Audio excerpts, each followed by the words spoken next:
Merry Christmas, everybody. How y'all doing?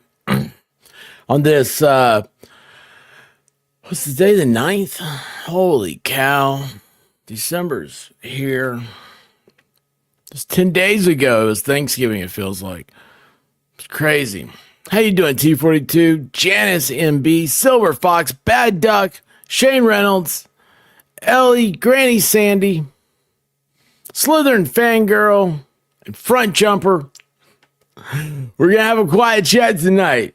That's fine. That's fine. No, guys, it's it's December. I don't know where I am right now. What happened just there? Oh, I forgot to do my thing. I didn't do that. Hey, Mary Pleasance, how are you doing? Forgot to do this. You help an elf and hit the like.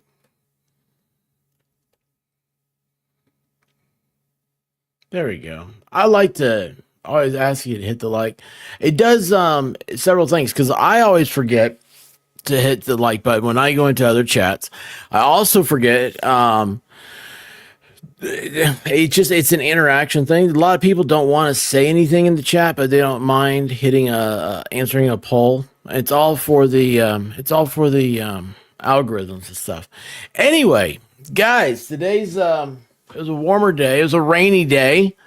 I hope it's okay wherever you are. It's 52 right now. I had to go take the White Rabbit this morning, get her oil change in her car, and I hate that place. I hate it so bad. But anyway, we got some good barbecue. Hey, Paula, what's happening? We got some good barbecue. Had fun. Got some work done a little bit in here, but you wouldn't know it because that's how I roll. I like to clean up, and then it doesn't look like I cleaned up. So that way it looks like I didn't really try. I'm kidding. I have packages. I don't know what to do with them. So I have this. It has no name on the outside. And I have this that does have a name, but I don't see her in chat. So I'm not going to say anything about it. So if there is a soft package from Amazon, if you send a soft package from Amazon, let me know. Anyway, guys. So yesterday was that was a fun day reading the case about what's going to be happening. Watched some around the tubes today, some other people's stuff and everything. It was it's amazing. It's amazing times, but I don't know. There's so much that happened today. So okay, first of all, let's just get through some of this stuff, right? First of all, so we have Syria has collapsed. I still don't know what's going on there. Has anyone figured that out? We have North Koreans are being killed. The military is being killed in what's that place starts with a U? That's happening. And right, is that starts with a U or a Y or I don't know. It's one of those nations. And I think Baker's been there. And we had those two things. And they caught the guy. Did you guys see this? Hey, Daniel Berry Sports highlights. What's up, my dude? Have you guys seen the guy that they caught? Oh, that's right. Also, I forgot about that. Oh, where are they? I brought them up here. What'd I do with them? Oh, guys, I went to the store today.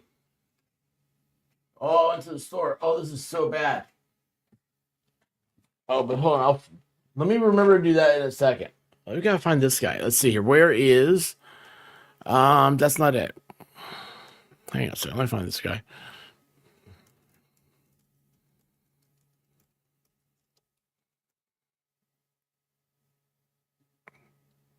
All right, let's see here. Oh, that's supposed to be him, huh? Okay, we'll see. We'll go down here. Well, that's interesting. Okay, so what we have here, we got a lot of stuff. A lot of stuff. I almost went live. This was such a big deal. Okay. So, how do I hit the present? Front jumper. You know what, front jumper? I'm going to put you in charge of the news for that because we don't get anything over here. Isn't that crazy? In America, we don't get the news about that. I have no idea what's happening. I mean, like, I am looking for news about it, and it's just like diplomatic relations. I'm like, what? Like, this is some serious stuff. Whenever rebels, there is one thing that the Middle East is consistent on, and it is coups. It is having, hey, Danny, how you doing? It is having countries overthrown, new leadership coming in, and when this happens, it's usually a bloodbath. It's really tragic as there's a vacuum for power. But right now, let's, I want to do this because this is something that also couldn't find anything about there for a while. And then all of a sudden it's like, oh, we got this guy. Have you all seen this? This is the dude, the New York, the healthcare CEO murderer guy. So this supposedly is him right here. This is his Twitter page or whatever. He's got 25,000 followers, and he's only following 77 people. So this guy's got something. It looks like a pretty buff dude, right? Which, for me, I was like, he looks a lot bigger in his picture than he did in the video. You know, there's a lot of discrepancy in the video stuff. People are saying, oh, is that really him? You know, I don't know. Let's see here. Let's go back. And they just now have. So this is the firearm he used. And it looks like it's a 3D printed firearm, which, okay, just to settle anything politically with this. The Revolutionary War was fought with weapons made in people's garages. Okay, so that's the thing. You can do that. But anyway, one of the things that is unique about this is that there doesn't seem to be a magazine release. So if that's the case, that would explain why he was having to cycle it each time he pulled the trigger. Because the magazine probably wasn't seated properly and able to chamber the next round. Let's see here. Where is... There is some more. Okay, here he is. I've not seen this yet. This is video of him after getting arrested. Doesn't seem to be any sound. Does that look like him, you think?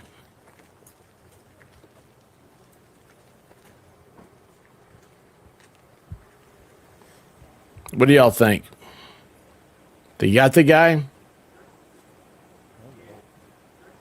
That him? And then there's another one up here. Just about an hour ago, I was there inside that courthouse watching as Luigi Mangione walked right past myself and a number of other reporters. He was wearing a blue shirt, blue jeans. He was, of course, handcuffed. And he looked, even in this court appearance, visibly distressed, but he kept his brow furrowed through the duration of this arraignment hearing. And I should say what was interesting, though, Aaron, is you said we haven't heard a statement from the suspect. He did actually speak inside of that courtroom to the judge and to all the folks who were in there. Hey, Sylvia. But it was on very selective issues, and I'll just kind of go through what we heard. The judge asked Luigi Mangione a number of questions, first about his identity. So Mr. Mangione confirmed that that is his real name. He initially said that his residence was in Maryland, but then the judge actually pressed him on that, and then he said, actually, I have lived at various addresses before then ultimately giving an address in Honolulu, Hawaii. That's crazy, then right? He also said that he's worked for 3 years as a data engineer up until about a year ago, and he also told the judge that he has no drug or mental health problems that the court needs to know about. Yeah. But Aaron, one of the most interesting parts of that particular hearing was actually his statements after the conversation about bail. The prosecutors basically stepped up there and made the case why they believe that this man should be held without bail. They mentioned that he is awaiting potentially an arrest warrant coming from New York City as one of the major reasons. But they also said that prosecutors noted that they found him with $8,000 in U.S. cash, $2,000 in foreign currency, his passport, and also a Faraday bag, which is basically a bag designed to stop transmission of cell service or other sort of things like that. At the end of his speech, the prosecutor's speech, Luigi Mangione said, I actually want to address two of the things that you said. He said, I don't know where that money came from. I'm not sure if it was planted. And then he also said that that bag was waterproof. And the term that the prosecutors used when discussing the Faraday bag, the ghost guns, the 3D printed silencer, was the prosecutors used a phrase saying this is criminal sophistication. Luigi Mangione said, I don't know about any of this criminal sophistication when addressing that. But it's just interesting, Aaron, that of all of the things that were mentioned in that court appearance, the two that he noted or took issue with was the currency and then that bag. Aaron? That's interesting, isn't it? So that is interesting. I didn't know that. So, yeah, it's like the Faraday bag. So those are actually, I don't think that's for blocking cell thing. I think that's for in case of an EMP. It stops electromagnetic pulses in case of sunspots that'll fry your electronics. Maybe that's what they use to stop RFID stuff. I don't know. A lot of stuff has that technology. It's not a big deal. $10,000 in foreign currency. That's a big deal with a passport. I don't have a passport. So I can't leave the country. I don't have a real ID and I don't have a passport. Whoops, I'm stuck in America. Oh no.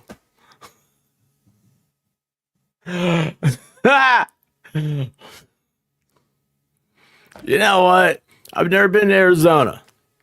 So until I go to Arizona, I don't think I'm missing out on anything anywhere else. All right.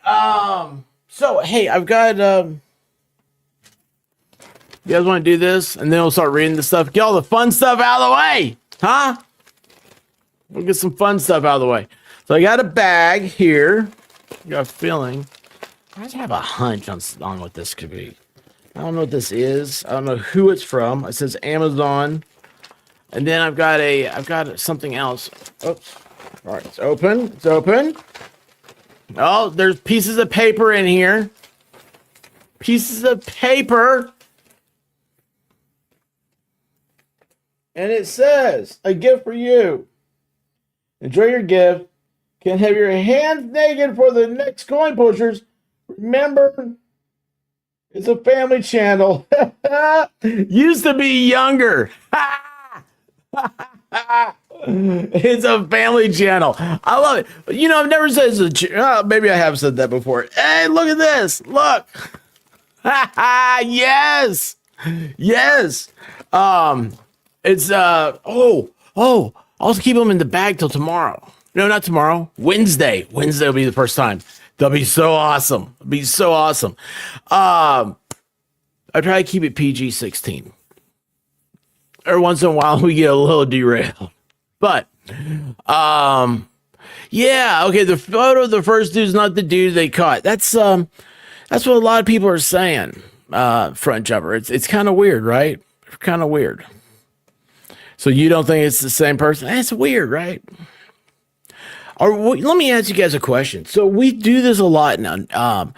Used to be younger. How you doing? Look, I'm going to save it till Wednesday. All right. I don't want to get anything grubby on it. That's a weird way to say it. I don't want to get anything grubby on it. But it's true, I don't want to. Typical gift for dad. Underwear.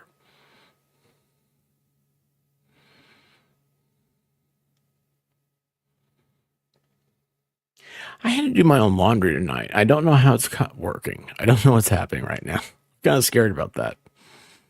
I need to put that in the dryer. That really scares me.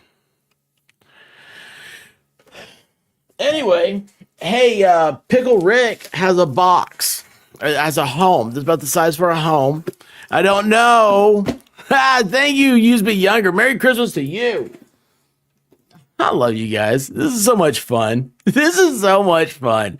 You guys, okay, so I was watching the Hales last night, and they're getting candy so from the elves and experts chat. They kept saying it over and over. And I was like, that is so cool. It's like, we're a team, so every time that happens, that this is one of us. It's just so cool. I don't know what it is about it. It gave me just a warm feeling. It was awesome. I love this here, man. This is the greatest thing in the world. Hey, Ugly Truckling, what's happening? All right, I need.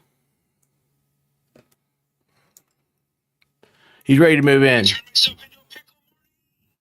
He is ready to move in to the new abode.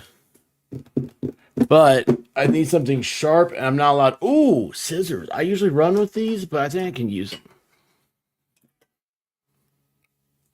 So look at this. They're solid black.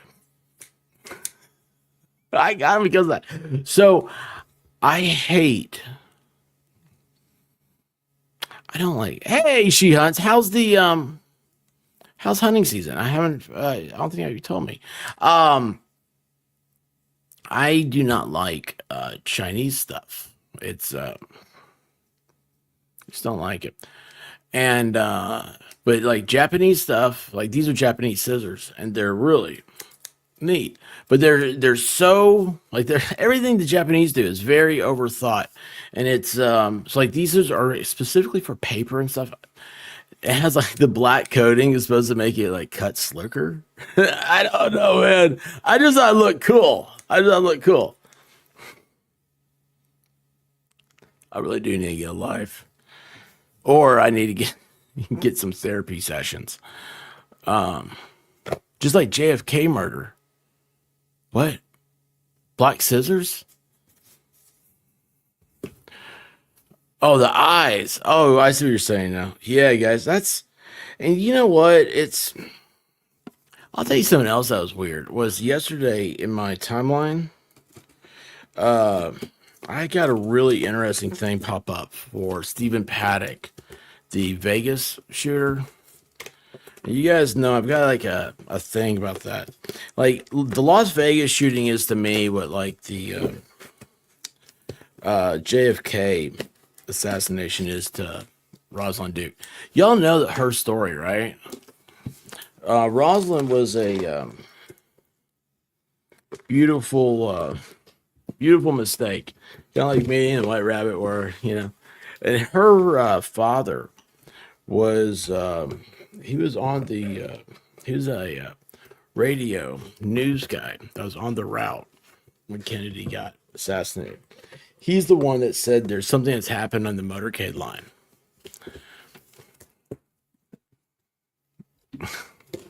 Bad duck. No. It's wrong. I remember this from the 5th grade. It was not a spoon. But you can read it for yourself. Okay.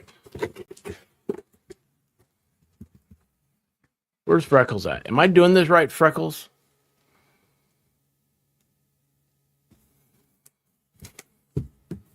Oh, I have plenty of humor, Doug.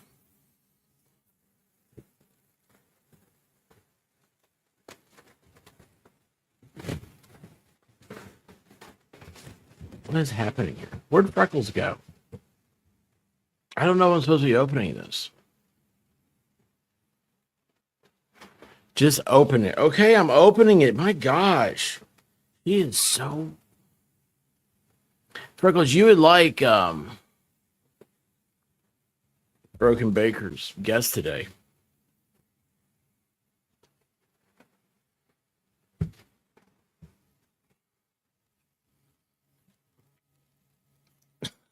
It's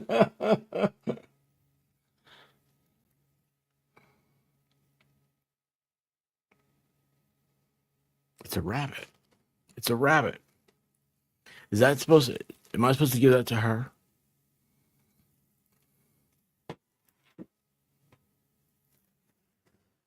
You know what? Here's what's okay. So I saw Badek said, I am aware. I thought he said beware. I mean, I was kind of nervous about it. Well, that's awesome. Oh, what's this?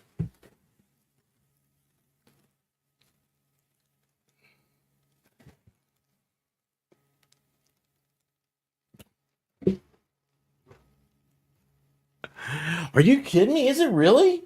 No.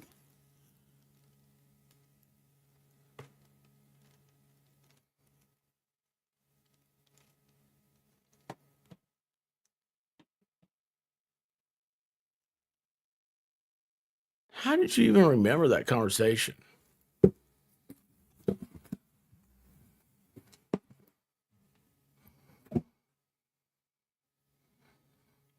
We gotta talk, Freckles. Oh my gosh. Oh my gosh.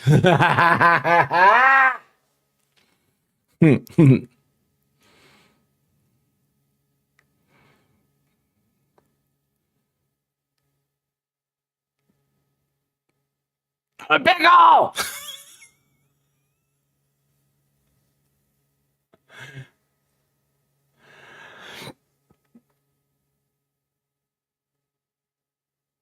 Look at that. How awesome is that?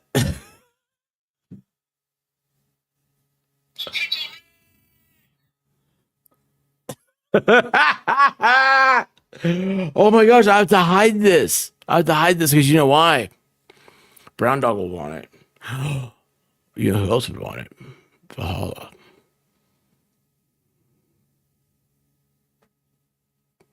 That is so awesome. That is the coolest thing.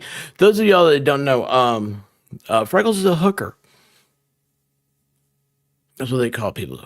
That's what they call themselves, crocheters. And that is the coolest thing. That is so cool. I promise I would use this completely inappropriately.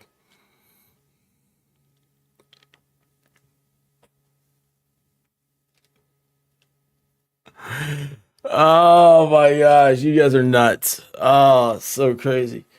Oh my gosh, and also Bad Duck. I found the can of chips, and I forgot what was so special about them. Why am I going to lose Rick? I'm not going to lose Rick. Where'd he go? Where's Rick?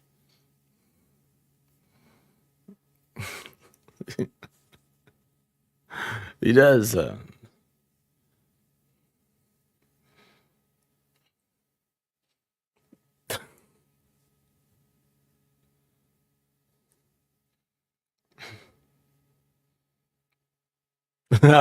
so many things I'm not going to say. So many things I'm not going to say. When did you going to drink some Coke?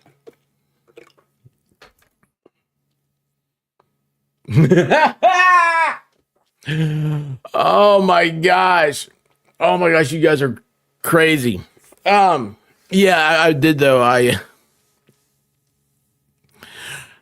Well, I did. So I told her, I was like, "Oh yeah, yeah, those chips." I was like, "Yeah, those are you're old enough to remember that day. What happened?"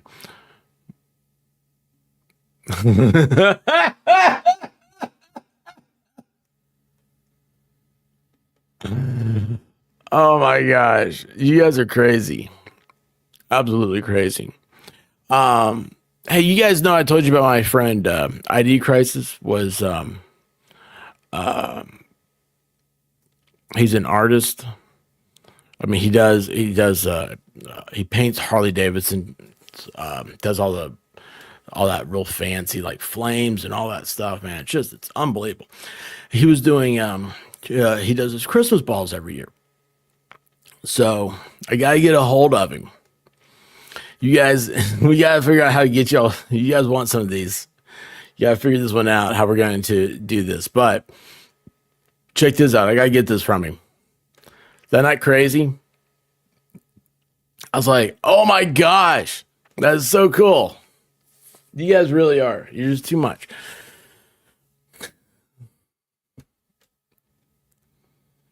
What do I gotta do next? I gotta pull this up. I feel weird with Pickle Rick here saying that. Pickle Rick, stop it.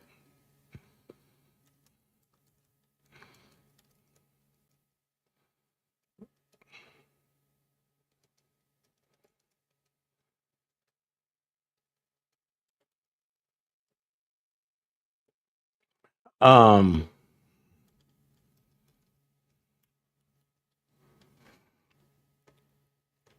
oh, I lost the chat.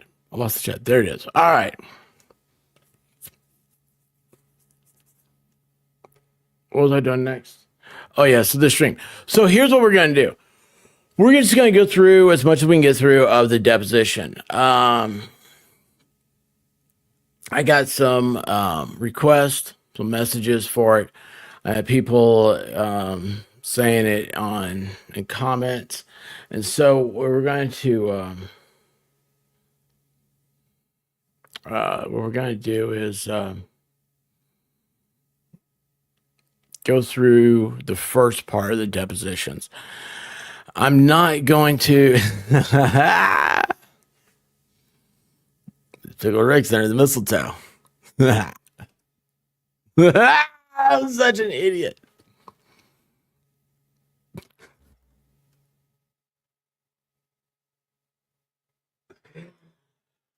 All right, so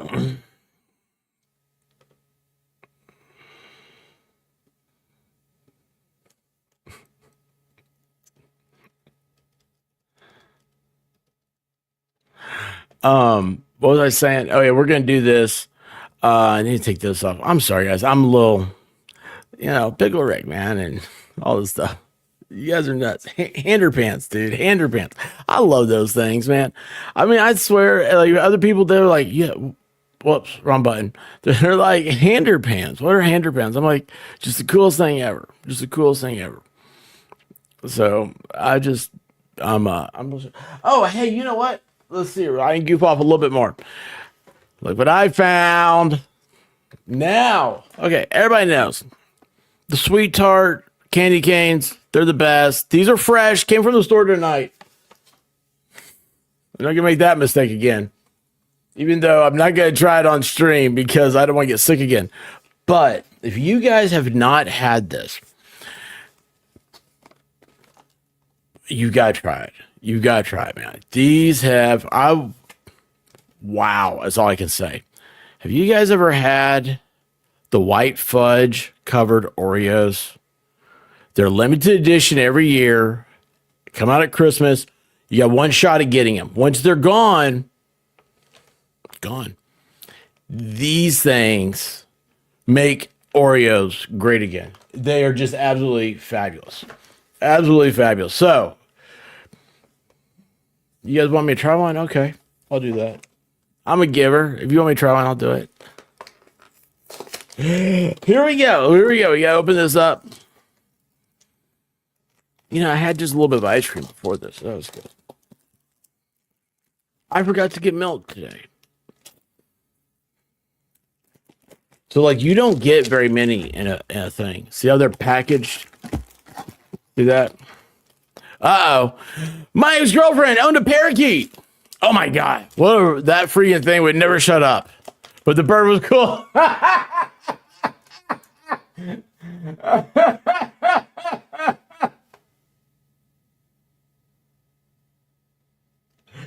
Dude, I'm sitting at the Vol store. I'm taking that picture. I'm sitting at the Vol store right now. How do I take a picture on this thing anymore? I forgot.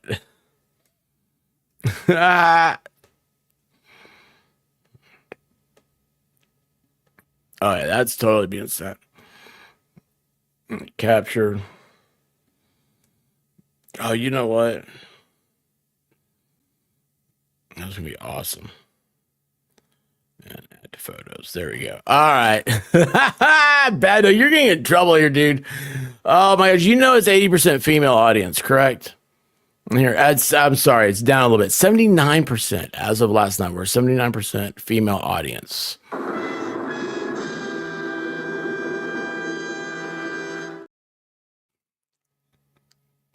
The others are running wild. How 9,000? They make triple and quadruple stuffed Oreos. Hey, I'll tell you what. I'm just glad to have these, man. Just glad to have these. These things are. I mean, look. These things. If I can get it out of here.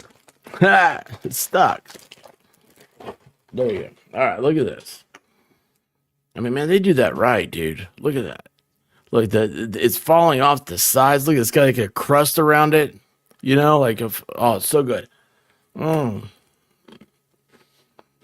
Mm-hmm. Mm.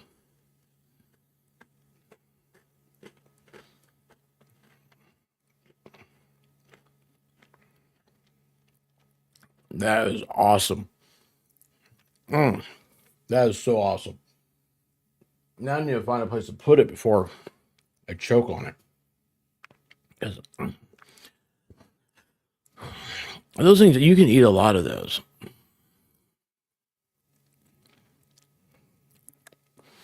Well, I'm sorry. I'm sorry, Front Jumper. I'll tell you what, you get a chance to eat one of these. They do it.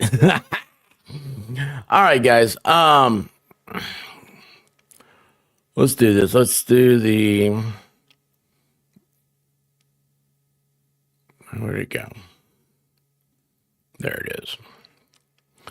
So I know everybody's been doing this already. I know. CJ, I can't make a bed. I can't tie my shoes regularly. Half the time they're untied.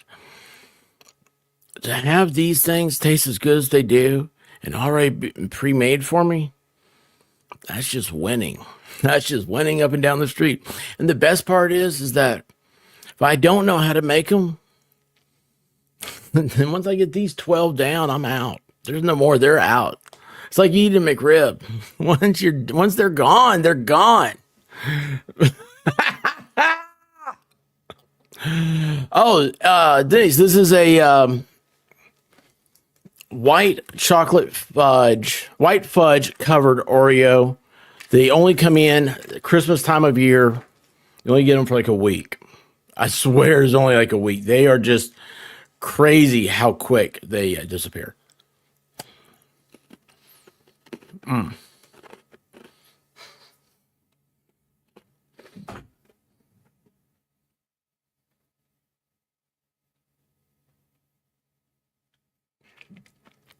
My mom did not raise me this way.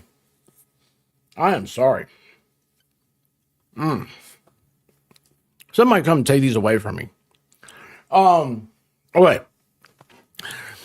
So what we know is we've had other people already read this. This is going to be the deposition of Jeremy, okay? I've done depositions before of sat in a lot of them. Signed a lot of depositions.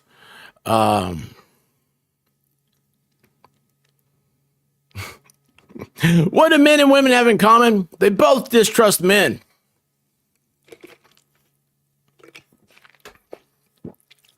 Well, you know.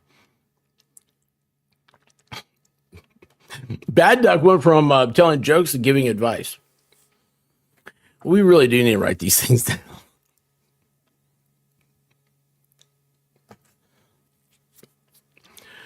I wish I could say Siri or write these down. So what I'm going to do is if somebody said there's a lot of bad language and stuff in there, I'm going to try to clean that up. I will try to go through it quickly. I'm not going to do any funny voices or anything like that. What we're going to do is just get to the meat and potatoes of it and see how it works out. I know other people have done this, but I haven't done it. So I don't feel like it's been given justice if I haven't done it. No. All right. Let's see. I got to pull this up.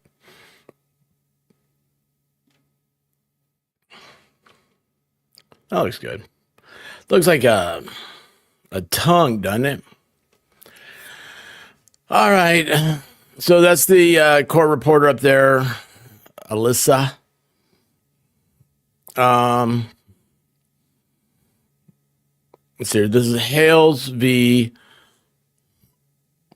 How many names are there? Preston and Cook. So all this has changed a little bit because it has been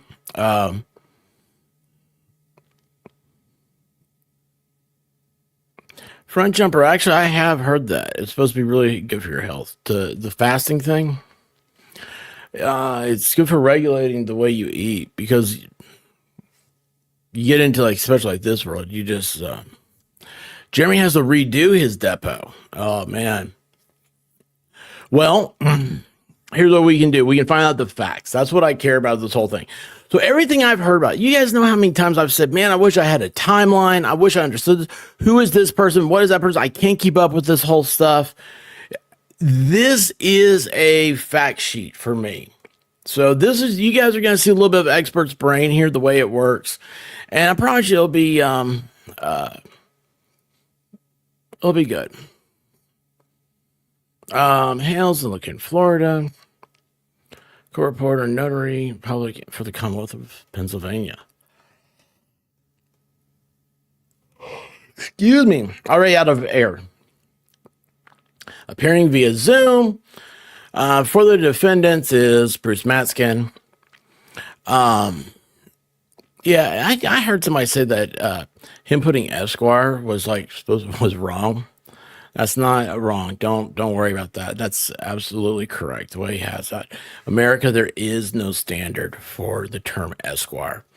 Hence, William Bill Preston, Esquire, one half of the time traveling rock and roll band Wild Stallions, with his buddy Ted Theodore Logan.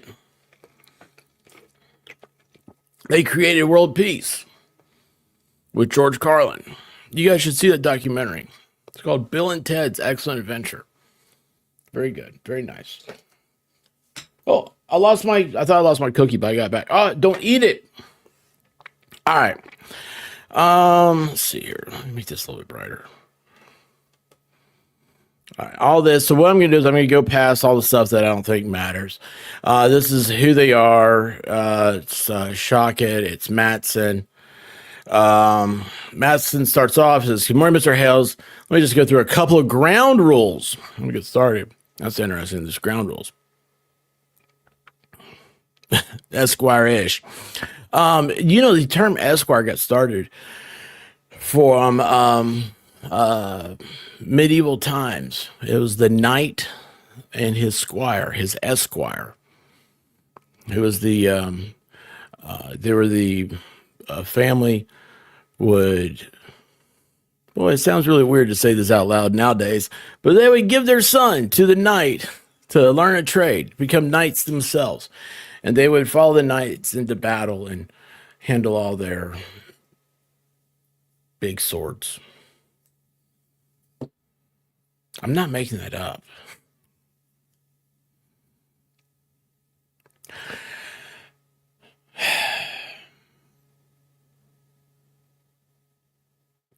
Mr. Hales, do some ground rules. So all objections are reserved until the time of trial, except for the form of the question. I don't think you can do that. That means although your client, your counsel may object, or you may object or have an objection, you must still answer the question unless you are instructed not to by your counsel due to privilege or other valid reason. Valid reason is going to come into play. I read first 10 pages last night. If you don't understand the question, please let me know. I will try to rephrase it. If you answer the question, I will assume you've understood it.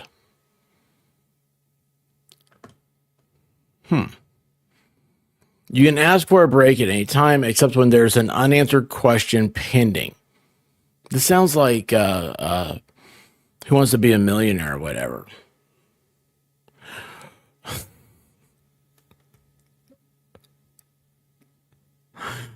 Oh man, we're already starting. I think we got a super chat. I think we got a super chat.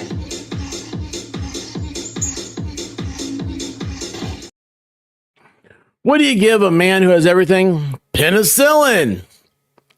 What is that insensitive bit at the base? The man.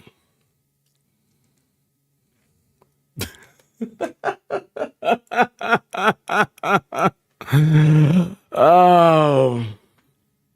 Oh, I read that as sensitive in my brain. Because usually men are crybabies when it comes up. Hey, Tammy, how you doing?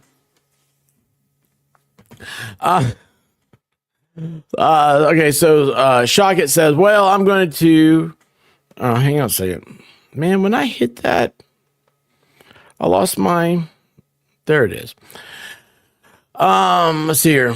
Well, I'm going to have a little instruction here. So, Jeremy, on that point, if I say objection, such as in this deposition, I may say objection, totally irrelevant or not relevant. Relevance is preserved for the court. If he tries to introduce irrelevant material, for example, the objection will be heard. You still need to answer the question, okay? However, if he tries to, and I hope he won't, ask questions that involve discussions that you and I have had in private, that's very improper. I think he knows better than that. But I will instruct you not to answer, so unless I say that, answer, okay? Mackin says, all right, I'd like to begin with Exhibit 77. Shockett, okay, you've got to hold on. You're not going to pull it up, is that right? Well, again, you can pull it up. I'll pull it up. Gosh, attorneys going back and forth trying to figure out what page you're on is the funniest thing. Tammy, rough pain day. I hate that, Tammy. I hate that. Part of everyday life. You know what? A very dear friend of mine, God bless her. She said, you know, you go to the hospital or something, they have those little, like, what level of pain are you in? And she's like, for everybody else, I probably wake up at a 7, but for me, that's just normal. That just feels. If I'm at a 7, I'm low. That's awesome. All right, so Matskin. Let's see here. What's that? That's a motion. Exhibit saying something, a complaint. That's a district court. Blah blah blah.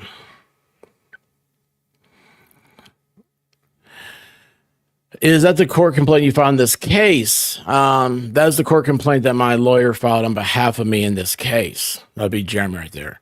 Okay, you're alleging that my clients defamed you and tortiously interfered with your business. Is that correct? Shockett says, objection to form, compound question. You can answer. Maskin says, strike that. Among your claims, is that my client defamed you? Correct? Yes. And separately, on separate accounts, you've alleged my client tortiously interfered with your business, correct? Jeremy says, yes. And you allege that they are committed extortion directed at you, correct? All the A's are going to be Jeremy right now.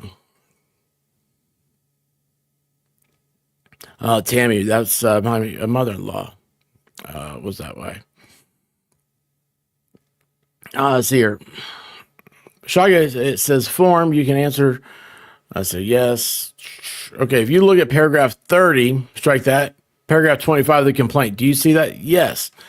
Okay, it says Preston and Cook immediately began publishing defamatory statements about Hales on their social media platforms in May of 23. For example, Preston stated on her social media that she watched Jeremy Hales videos until recently, and Jeremy Hales only thinks about the size of his junk. Did I read that correctly? Yes. Okay, are you claiming that this first quoted statement constitutes defamation? Dude, so that's actually the bubbles there. That's a good one. But man, do you see what he did? He's trying to get Jeremy to say, yeah, it's defamation because she said, like, all I did was talk about the size of my junk. So he's trying to get Jeremy to say he had a small piece of junk. That's why I take it. I watched Jeremy Hales' video. Shaka objection. Watch Jeremy Hales' video. Shaka again. Objection to form. Calls for a legal conclusion. Also, competency is an issue.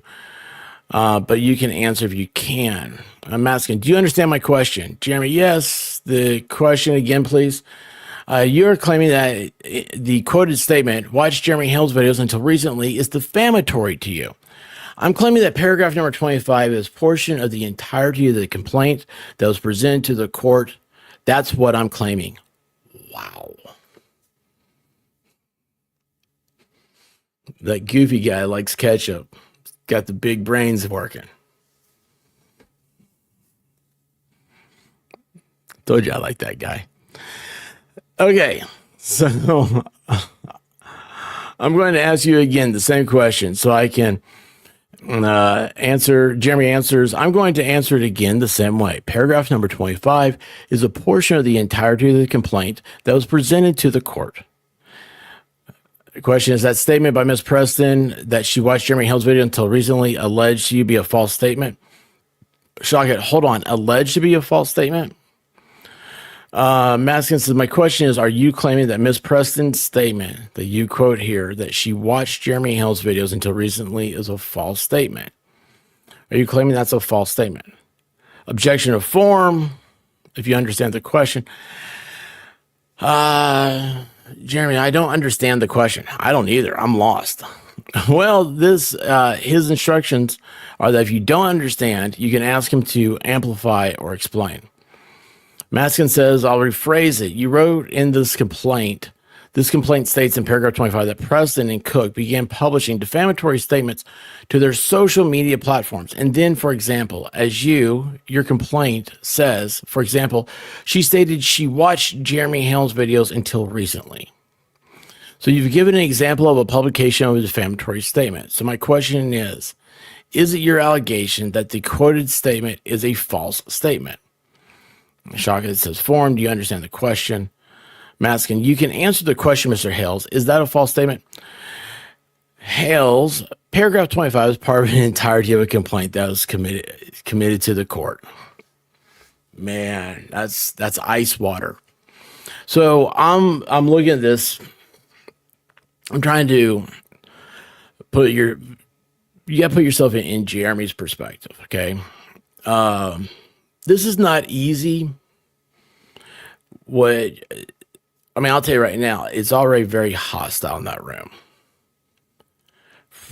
We've seen how Jeremy we've seen all his videos and everything, and people like to say, oh, he's so hot-headed, he's so this and that. Jeremy is showing an example of what he can be. And this is a beautiful, beautiful example. So far, it's very impressive. And now, with saying that, I also got to hand it to Maskin. This guy, he's like a chigger. He's trying to get underneath that skin. See here. How does the statement that Ms. Preston watched Jeremy Hales videos until recently harm you in any way? Again, it is a portion of the entirety of the paragraph, the totality of the complaint submitted to the court.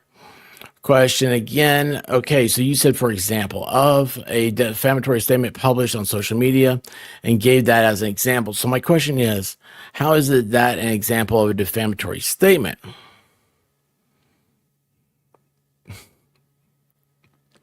Shock it. Objection to form calls for a legal conclusion.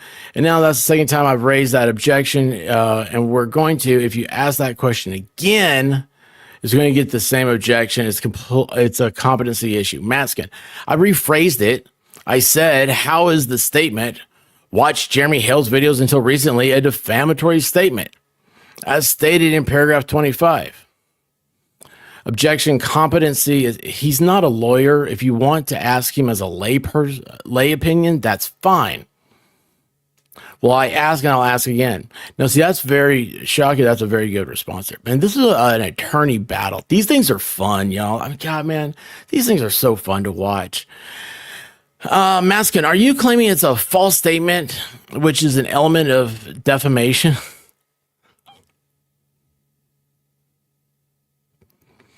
Didn't he earlier ask him about defamation? And Shockett said he's not an attorney. He can't answer a question like that. Jeremy says, well, in all reality, let's talk about false statements. Who knows what your client actually says was true or false? Considering under oath, she has stated she has only watched what? 2, 3, maybe 4 videos of What the Hales. But then she's posting all over the internet that she's watched all the videos until recently. What is the truth? What's false? You tell me. She's your client. Matskin. Well, we'll of course strike that. Please place on the record that I moved to strike that entire tirade.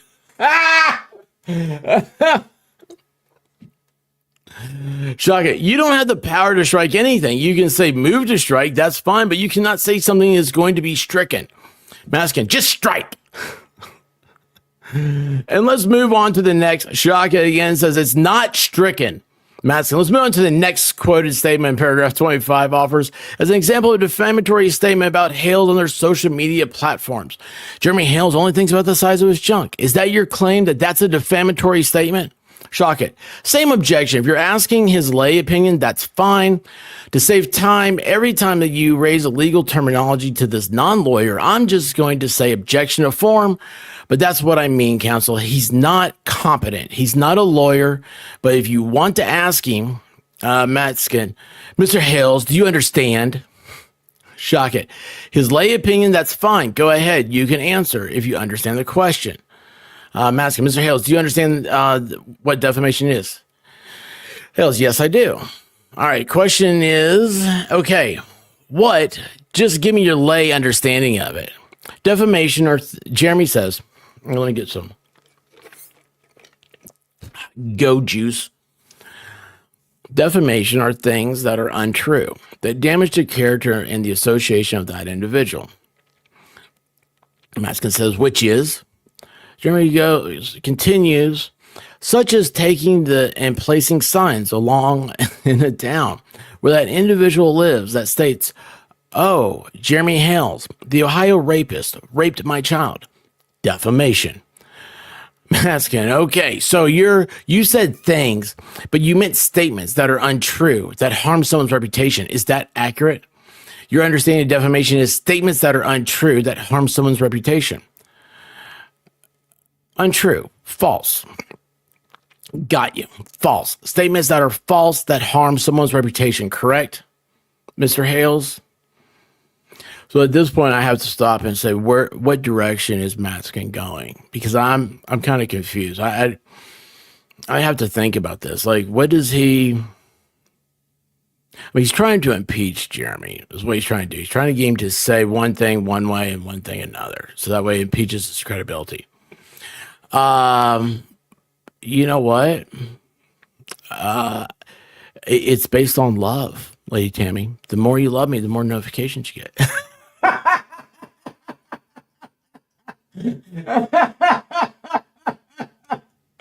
I know. I'm a brat.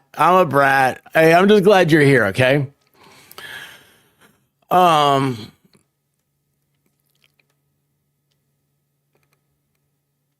Please repeat your question, Hales says. Mr. Hales, is it your understanding that defamation statements are false that harm someone's reputation? Yes. All right. Is Jeremy Hales only thinks about the size of his junk a statement that is false that harms your reputation? There's 2 questions in that sense. Oh, hey, look at this. Number 1 is false. Number 2, a judge or jury will decide whether it's defamation or not. I won't be the one deciding those things. Did you hear that? That was the ball bouncing off the bat as it goes out of the park. Wow. Wow. I like that. What do you call a pig with 2 fleas? Dude, I'm so glad I saw pork scratchings. Pork scratching. Is that, hey, but by the way, I've not heard the term pork scratchings. Is that I thought I knew what you were talking about, but I don't think I do now. But man, I thought you were going somewhere else with that one. Where's Shane Reynolds? He'll explain what I thought. He knows. Oh. Hey, dogs, how you doing? See here. Okay, but are you alleging that harmed your reputation? Jeremy says a jury and a judge or a jury or both will decide whether that's defamation or not. Maskin says, I understand. You are alleging that that harmed your, and are you alleging that that harmed your reputation? Jeremy says, I'm alleging that your clients have harmed my reputation in horrific ways. It's funny, I can see in my mind the way Jeremy says horrific. Horrific. You know, he kind of does that horrific. He takes the O, he's like, horrific. So, I don't know. Maybe I have it all wrong. But it's just, I just saw it, like, that's cool.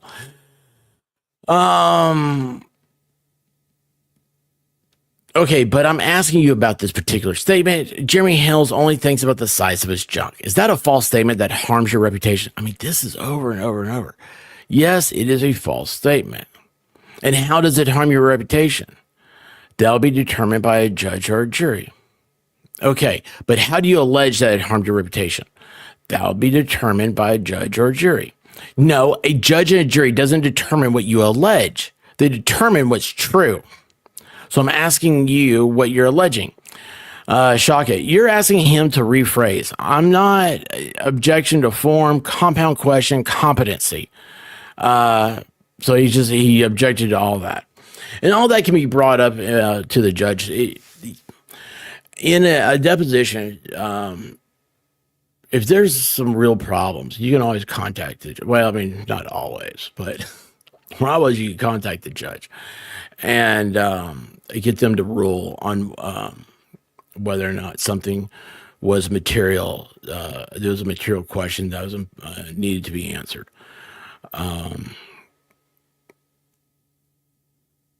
But anyway, objections stuff like this, it's a procedural thing because you're trying to say that, you know, everything you have to protect your client. And again, the opposing counsel is trying to impeach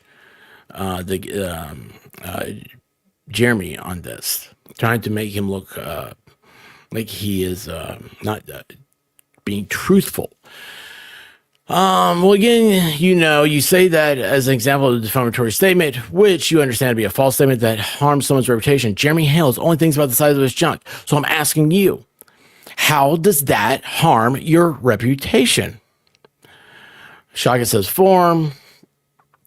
I'm asking, do you allege that it harms your reputation? That you what harm do you allege to have suffered by that statement, by that quoted statement? That's three questions: objection to form, compound. All right, so I'll rephrase. Gosh, I would love to see this so you see the mannerisms. What harm do you allege as a result of that statement? Jeremy only thinks about the size of his junk. Jeremy says, correct me if I'm wrong, but the complaint actually states how it has harmed my reputation, how your clients have harmed my reputation.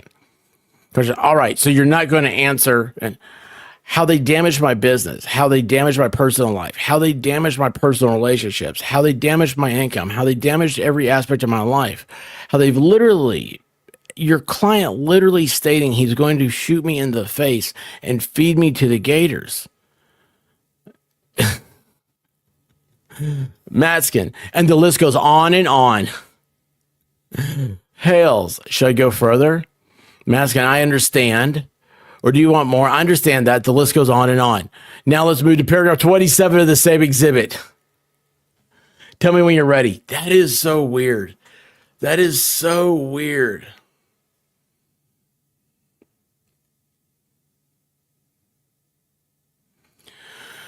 Shockit, do you see it? Jeremy, yeah, I can see it. Okay, so can I ask a question about it now? Shockit, you ready?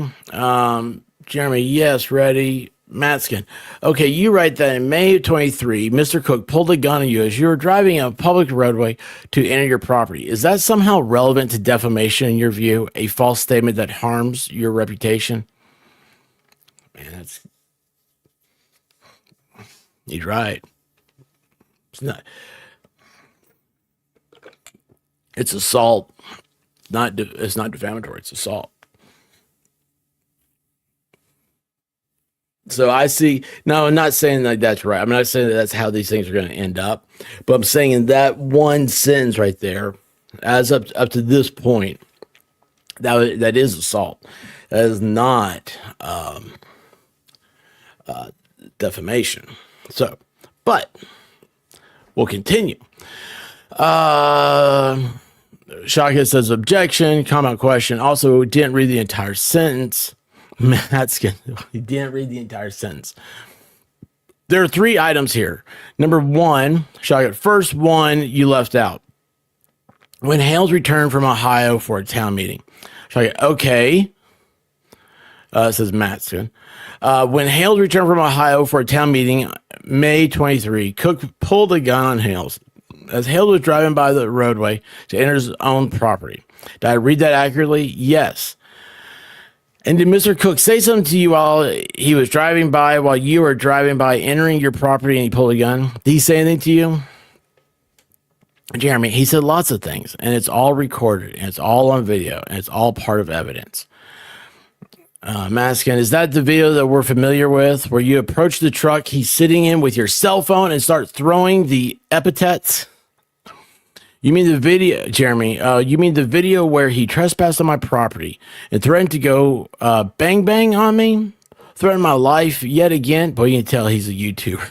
Bang bang. Yet again, that video, is that the video you're referring to? Where he trespassed, literally parked on my property, when he literally said that a gun was going to go bang bang. That video? What's this guy's name? Metzkin? Some Bubbles. Okay. Is that the one? The one I'm thinking of. The one I'm thinking of is when you walk up to it and call him a homosexual. Maybe it's the same video. Hales repeating what he has called me every single time when you said, has he said anything to me, which is on video of him calling me those things. Bruce, okay, so that's just you talking about this same video. Not only saying that, but he was saying that Martha would be shoving things in my backside. That video, that's the one you're referring to, right? When you're asking, does he say anything to me, right? Mad skin. Mr. Shockett. Shockett. I think he's number 1. Okay. Hale says, okay. Shockett. You guys are conflicting number 1 and number 2. Hales. Well, there's also there's so much evidence out there, it's hard to keep it all. Shockett. Well, we're talking about the go bang. That's in number 2. Okay. I think he's talking about number 1. Those are 2 separate incidents, counsel. So it's not the video you're referring to. Maskin, Mr. Shockett, there's a video of both. Maskin, let's move on to part 3 of paragraph 27, maliciously threatening. That's so crazy. Hey, the Duke's in here. Or the Dukeette. How you doing, Dukeette? Said that down. Hey, Mayor Dan, what's up? How you doing, bud? How did Fright Night go? God, it's so crazy, man. It's so creepy. What'd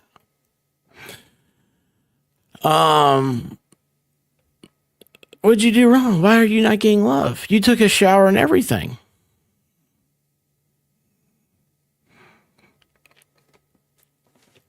Looks like some of you coming in new. I know this has been worn out. I'm just trying to do a clean reading and get my understanding of it.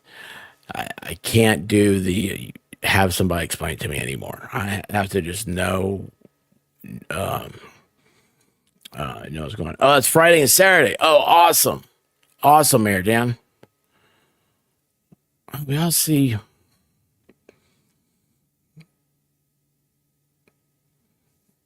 I'd love for you to be able to send us some video or stop by, Mayor. And of course, I'm going to forget between now and then because I'm horrible.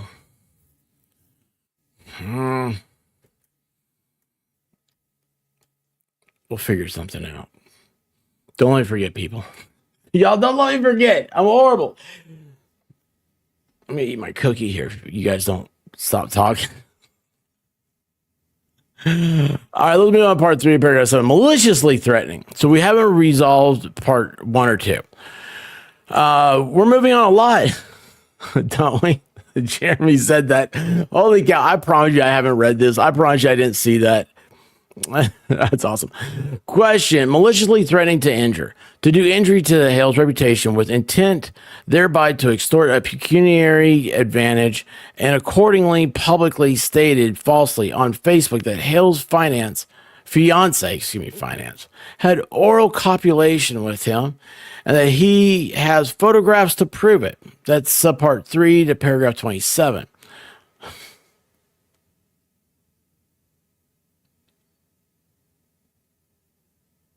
No bucket snakes. No bucket snakes.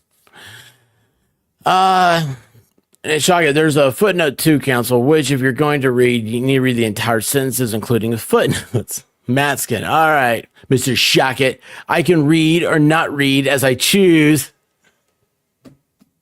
That totally is a Zoolander voice. I'm sorry, I wasn't going to do that, but...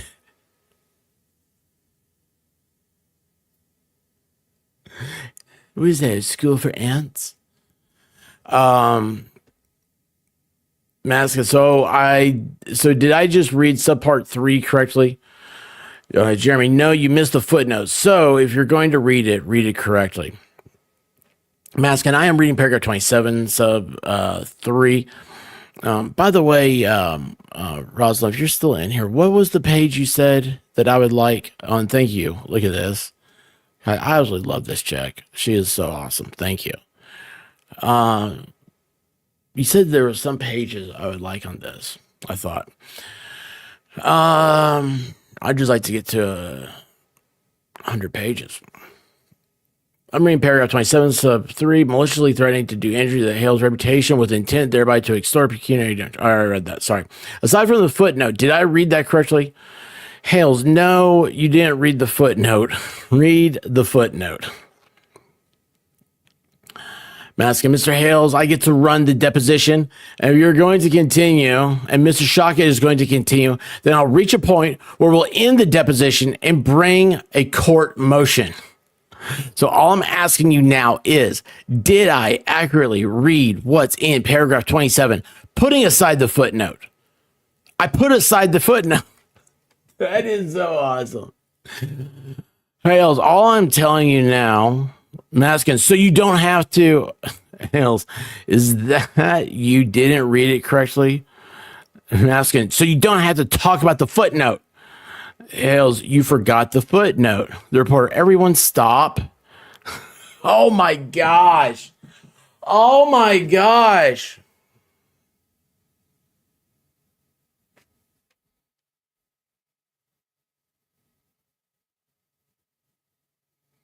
Oh my gosh, dude. The reporter. So this is how life is. The reporter had to come in and referee everybody. Everyone stop. Maskin, just tell me if I asked you right. The reporter, no, stop. Maskin, in fact, you read it. The reporter, no, everyone stop. I'm going to stop this before we continue with the rest of this deposition. If we continue to talk over each other, we're not going to have a record that anybody is going to be able to read. I need it to be a question, pause, answer, or else we're going to have a record that nobody can decipher. Thank you. Jeremy, thank you, Alyssa.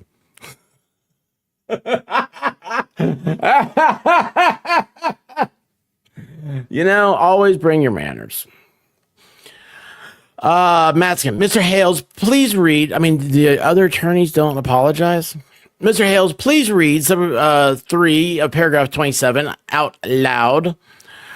Hales maliciously threatened to do injury to Hales' reputation with intent, thereby to extort a pecuniary advantage, and accordingly publicly stated falsely on Facebook that Hales' fiance had oral copulation with him and that he has photographs to prove it. Footnote.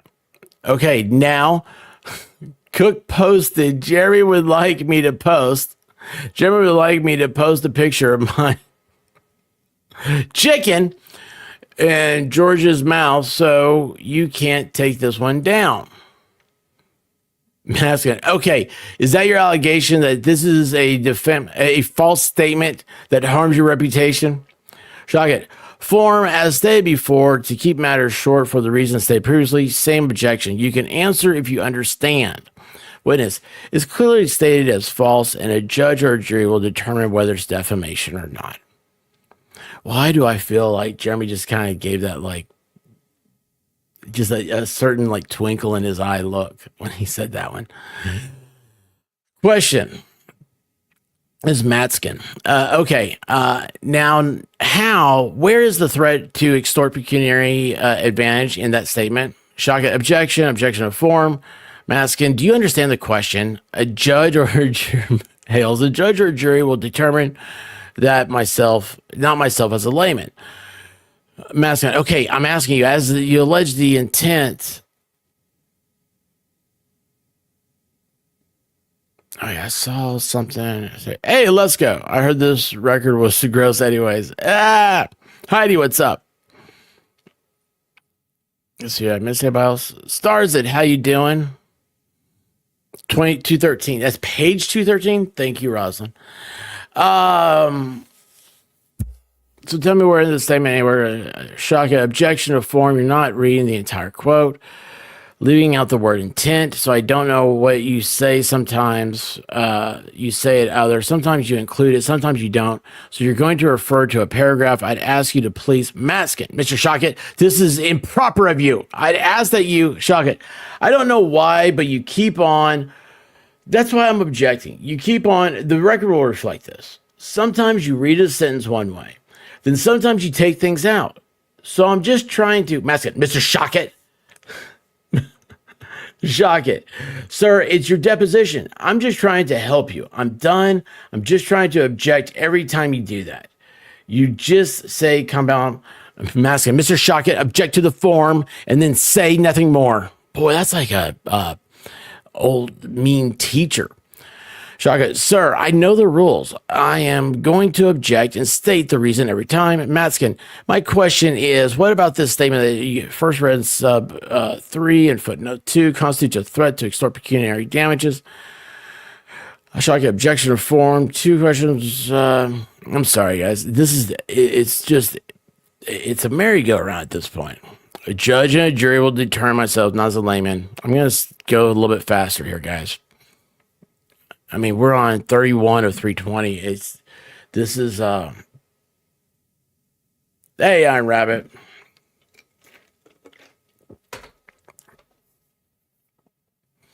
A statement by Mr. Cook that you allege where you say, give me something or else. You can fill in, Jeremy, again, I'm a layman. You fill in something or the else. Let me repeat. Is there a statement you're alleging, Mr. Cook, that he told you you had given him something, anything, or anything else? Jeremy, the whole aspect of them stalking me, the whole aspect of them trying to get money from me, the whole aspect of them trying to utilize and take advantage of my giving heart is an aspect of intent too. Then if you don't give it, I'm going to post pictures of my chicken and your fiance's mouth. If you don't give it, I'm going to post signs all over town where you live that state that you raped my child. If you don't give it, then I'm going to post things about your fiance's family being terrorists, and you bought more property for it to be a training ground for terrorists if you don't give us these things. As we saw played out in real life. I didn't realize all that. Wow. Yo, Zach, what's up, bud? Shocking. Okay, so is there any statement? Hales, and the list goes on and on and on. Are you Maskin? Are you finished? Is there any statement, not an aspect, but a statement that you can point to, oral or written, by Mr. Cook, in which he said that you have to give him something in pecuniary damage, or else it be something, whether it be post signs, post photos, or fiance, or anything else? Is there any such statement? Shocking. Compound objection of form. Do you understand the question? Absolutely. Can you answer it? Everything stated. All the evidence that you have in your hands is all because they did not get what they wanted from me. Matskin. Okay, again, a written or oral statement that you can quote or point to in which Mr. Cook said, give me something or I'll do something. So this is very interesting. So what you've had happen here is Maskin started off with, is this defamation? Were his questions to Jeremy. And like, can you prove it's defamation? And he went down a way that he was saying, if you don't know what defamation is, then how can you say it's defamation? Makes sense? That's the way I see it. Okay. Now, this is just an opinion. Okay. I am far from being right. I am not a trial guy. I am an overeducated YouTuber, is all I am. All right. My legal experience was about writing letters for government office. Oh my gosh. The 1957 Purchasing Act. I tell you about that. I don't even think 1957 is the right year anymore. I've forgotten it. But might be 53. Anyway, yeah, trial stuff, not a thing. Any type of deposition I was in was not of a civil matter like this.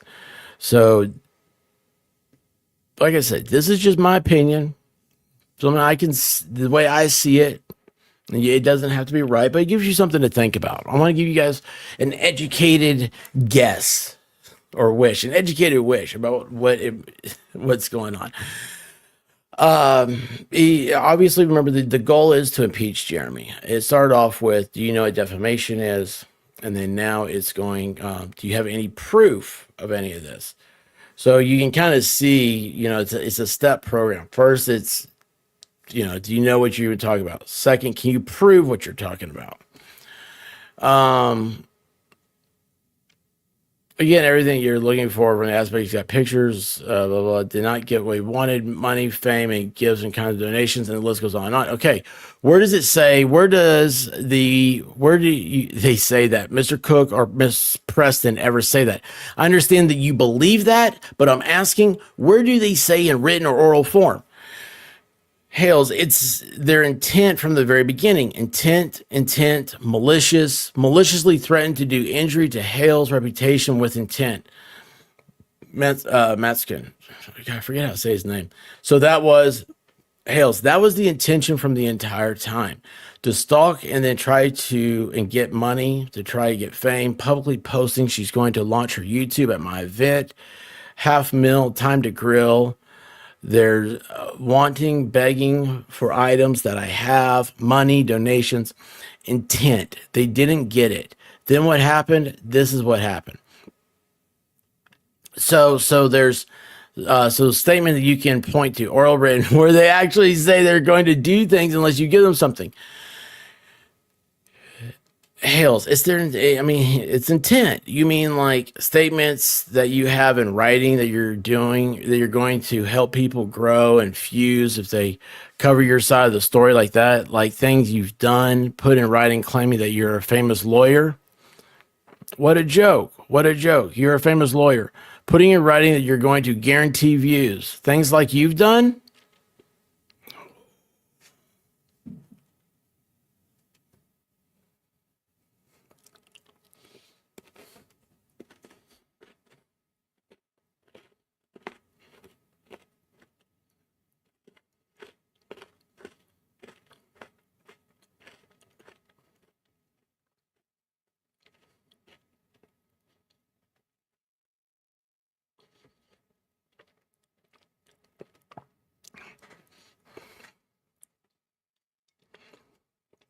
I drink your milkshake up.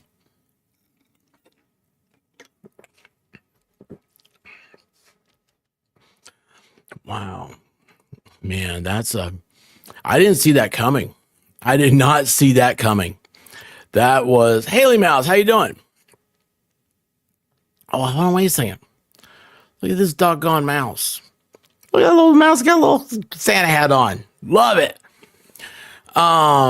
Wow, I did not see Jeremy flipping that. That was wow. Putting right, you're going to guarantee views, things like you've done. Would you like me to go on? Things like creating an ecosystem, an anti-Hales ecosystem that destroyed somebody's reputation to destroy their business in writing like you've done. You. Shock it. Let the record reflect Mr. Matskin is actually smiling at that answer.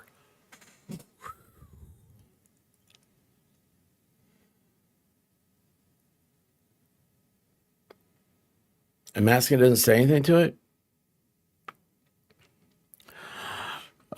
Jeremy goes on to say, oh, by the way, there's also that piece of evidence. Give me $65,000. Attorney Matskin, question. Oh, answer. Oh, wait. That's in your evidence. You're going to get to it, isn't it? Matskin, why don't we go right to Exhibit 1? Tell me when you're able to look at Exhibit 1. So we start from Exhibit 77, and right? Shotgun, I've got to get to it. Hold on. I've got to close this one first. Witness, by the way, Lisa Lee is waiting for your text messages. Oh, Jeremy says this. Oh, wait, that's transcribed, and that's evidence now, too. Deposition exhibit number 1 was marked for identification by Attorney Matskin. So exhibit 1, you're able to open that?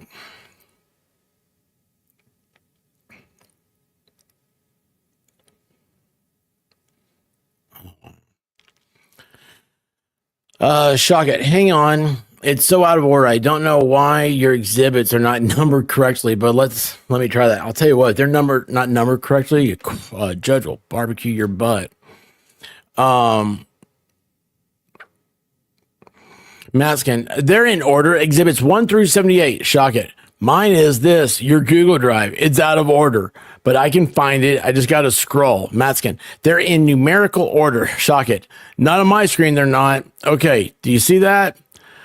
Hales, yeah, I can see it. Shock it. Okay, we have it up, counsel. Matskin, okay. Is this what appears to be maybe a Facebook post? Hales, it's not what appears, it's what it is, posted by your client. Matskin, a Facebook post that appears to be posted by Lynette.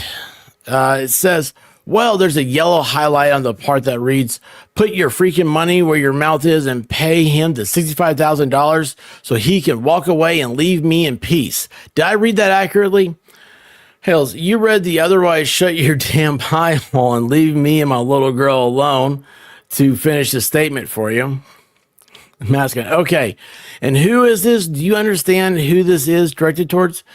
Hales, absolutely. It's directed towards me. Matskin, so who is him to pay him $65,000 so he can walk away? Who is him, the innocent? Matskin, it's Hales, cook. Matskin, and she's saying pay him $65,000 for what? Hales, so that she can be rid of him. She wants my money. What, you didn't know your client wanted rid of your other client? Matskin, so she's suggesting that you give Mr. Cook 65 grand so he can leave. Hales, I'm suggesting exactly what it says. She put and capitalized, put your freaking money where your mouth is and pay him. Meaning John Cook, $65,000 so he can walk away and leave me in peace. Otherwise, put your damn pie hole and leave me and my little girl alone. Okay, was this sent to you? This was a public post. Okay. Was this sent to you separately, privately, or in any other form? So it's trying to say that's not defamation again. Because it's in a post. Hey, Danielle, how you doing?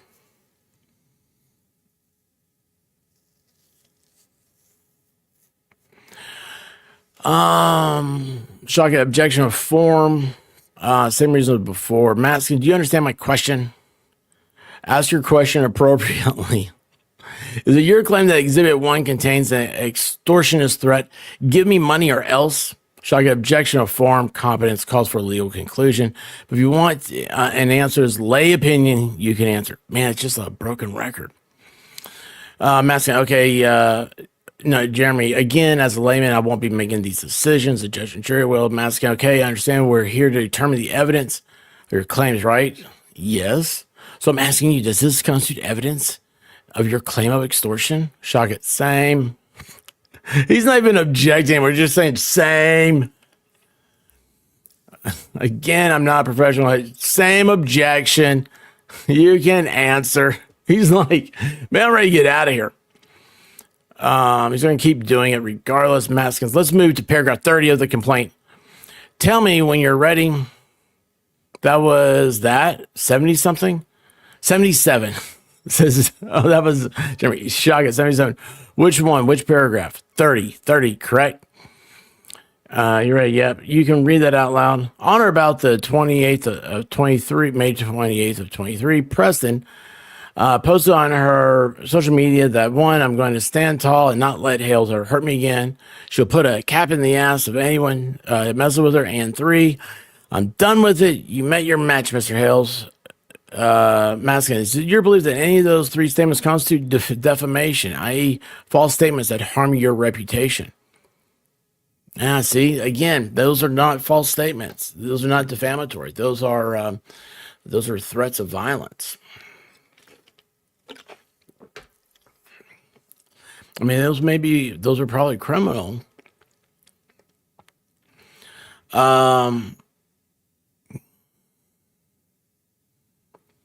Judge and jury will be figuring out, is it your testimony that I'm going to stand tall? It's a false statement that harms your reputation. Again, same answer, judge and jury. Do you have any information as to how the statement harmed your reputation? I have plenty of information. Well, is it, again, a judge and a jury? Question, no, you said you had information as to how the statement harmed your reputation, so I wanted to know what your information is. You have it as well. You have all the evidence. Question, sir, I need you to tell me an answer to my question. What is your information that you quote, I'm going to stand tall and not let Jeremy Hales hurt me again? Answer first. Wait, hold on. Objection, shock it. Oh my goodness. Shock it. That's a different question. So same objection as before. Again, how do you know statement is your reputation form? So Hales, I have a question pending. How did that statement harm your reputation? Hales, first of all, I never heard her. So in the aspect of claiming that I heard her, that harms my reputation. That's a false statement. I've never heard her once. I've never heard her twice. Now, what we can talk about is all the things she's actually put in legal writing and in court about John Cook abusing her. John Cook actually abusing a child and him threatening her life, her mom's life, with a firearm. Not to mention three legally documented incidents with John Cook pointing firearms at different individuals. We don't even know about the individuals that he hasn't been documented with, the Levy County Sheriff, but there's three documented. Living in fear every day of my life and individuals destroying my life with defamation stating that I've done something to them that I've never once did. Oh, by the way, you're part of that as well. In writing. Oh, this is good. Literally in writing. You have written it. You have sent it out and you're all coming forward with what you've said and you've done. Masking. Mr. Hales, I'm going to just sort of warn that I'm going to ask that the court require you to pay for this transcript if it is replete with tirades and asides that take up a lot of the transcript and are not, shock it, move to strike that last statement by Mr. Matskin.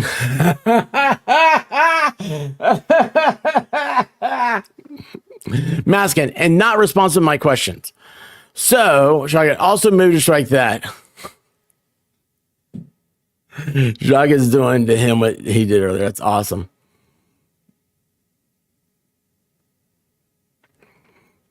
Yes, they're defamatory because they imply that he hurt her already, and he didn't.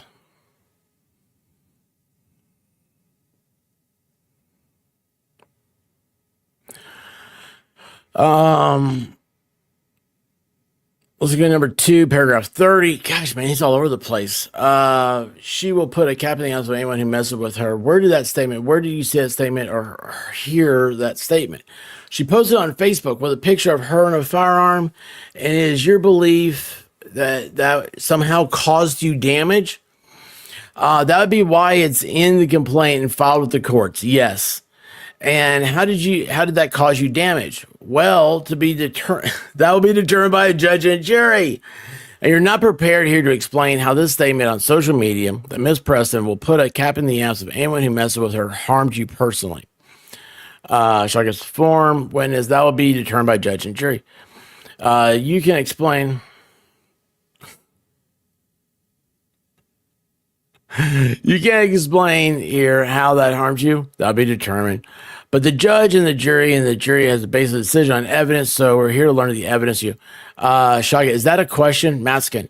So the evidence that you have, that statement harmed your reputation or caused damage in any way, that'll be determined by a judge and jury. Okay, you're unwilling to answer the question. You just don't have any evidence that you can articulate. That'll be determined by a judge and jury. Question. Do you know? It's the same question. I need 2, 3, and a bathroom break, guys. Maskin, let's just finish this. No question pending. So let's take a 2-minute break, okay? Maskin, let's finish paragraph 30 and then we'll do that. So see, Maskin, this is a power play right here. This is a cat and mouse thing. It's part of it's a strategy. It's a strategy. So what he's doing is you got the other side. They want to go use the bathroom, right? Usually you want to use the bathroom. There's maybe you just need to go to the bathroom. But also, though, it gives you an opportunity to stand up, stretch your legs, let the blood flow again, get some oxygen in you. Think for a second, get a drink of water, come back, and you're kind of a little bit refreshed, you know? You're thinking a little bit more clearly. So Shaka, he probably was like, this is wearing on me. I was not, you don't usually expect someone to come in so hostile. It's professional courtesy that you don't do this. So for Maskin to sit here and say, no, let's not do it. Now, if, the opposing counsel really does need to go to the bathroom, you ever need to go to the bathroom really, really bad? And all of a sudden you can't go, and it's like, that's all you can think about, and you don't care about anything. You'll just answer whatever to get out of the situation. That's another thing. And I'm not saying that's what's happening, but just for me, that's something I would think about. I would,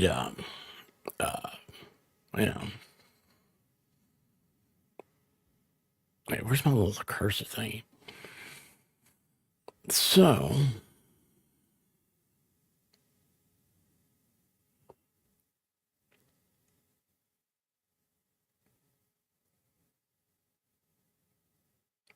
I don't have anything good. Oh yeah, I do.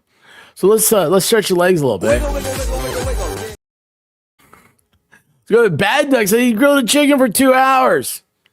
It still wouldn't tell why I crossed the road. I bet there wasn't much left of it either, was there? Oh my gosh. I wish I had like a chicken dance or something, man. I ain't got nothing. But Bad Ducks also says, what happens when a cloud farts? It smells funny. This guy fucks. Thank you. Hey, what's up, Al Qaeda?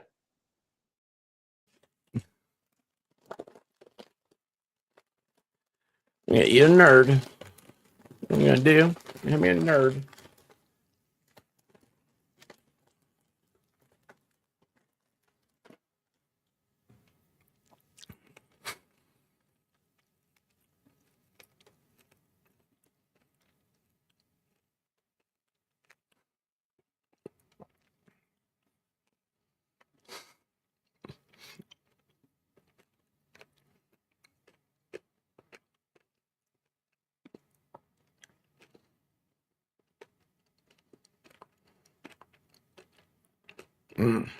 Yeah, Roy, absolutely. You're right. Okay. Shock it. Are you refusing on the record to give me a bathroom break, counsel? You're adding another question. Go ahead, take a break. 2 to 3 minutes. Oh my God, you can't control how long I gotta whiz, dude. You can't control how long.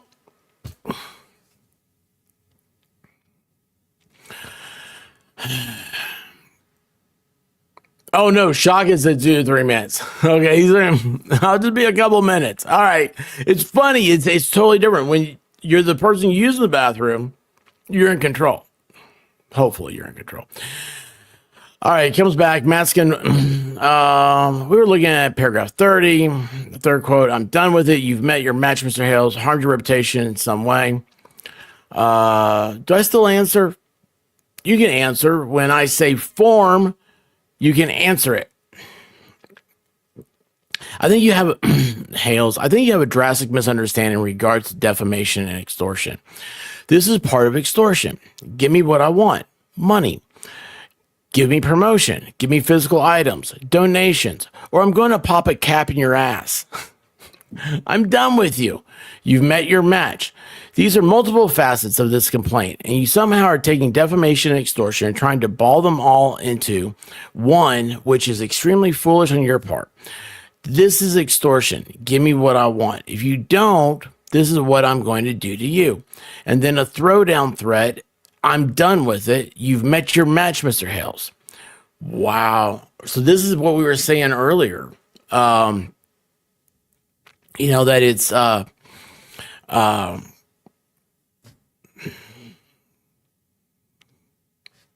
Bruce was trying to take defamation and break it apart. And then extortion and break it apart. Jeremy caught that. Now that's really good for a layman.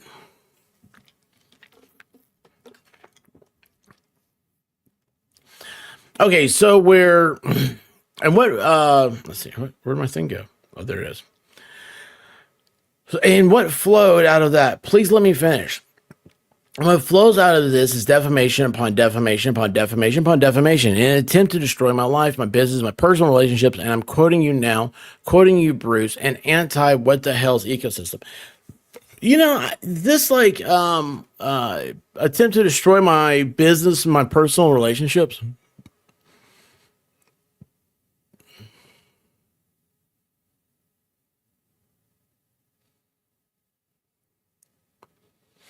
The way these people have gone after everybody,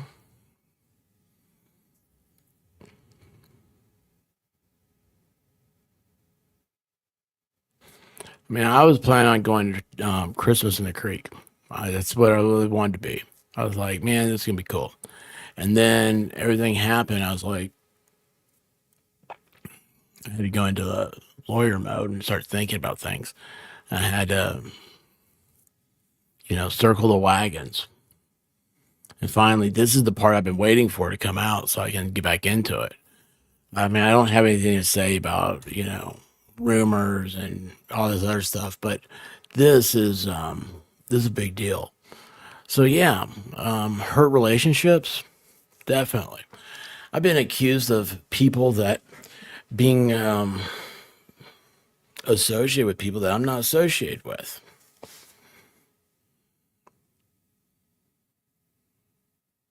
Yeah, I mean, it does. That's what people don't realize about YouTube. It's all fun and games until you start realizing that it's a paycheck, I don't go into your business and make a bad duck all over the floor. Ha! I got you on that one before you do anything. Bad duck, you know what Yoda had? What? You know that Yoda had a last name. It was Lehihu. Yoda Lehihu. Dude, I used to love that, man. It was always like the Bugs Bunny cartoons. Do they really do that in like the Swiss Alps? Do they do yodeling? Like, I want to be a yodeler. That's all I'm gonna do. It's like, what are you gonna do? I'm gonna become a yodeler. How did I get into yodeling school?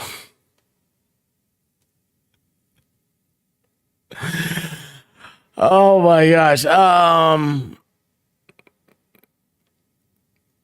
Oh gosh, hang on a second. Look at this. My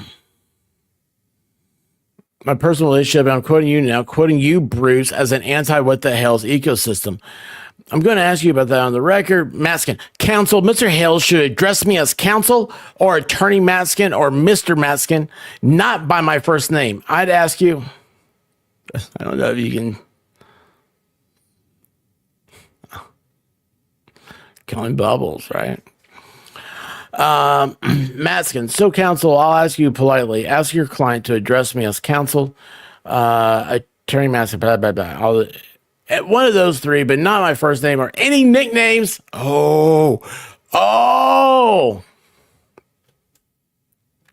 Would you kindly make that request of your client?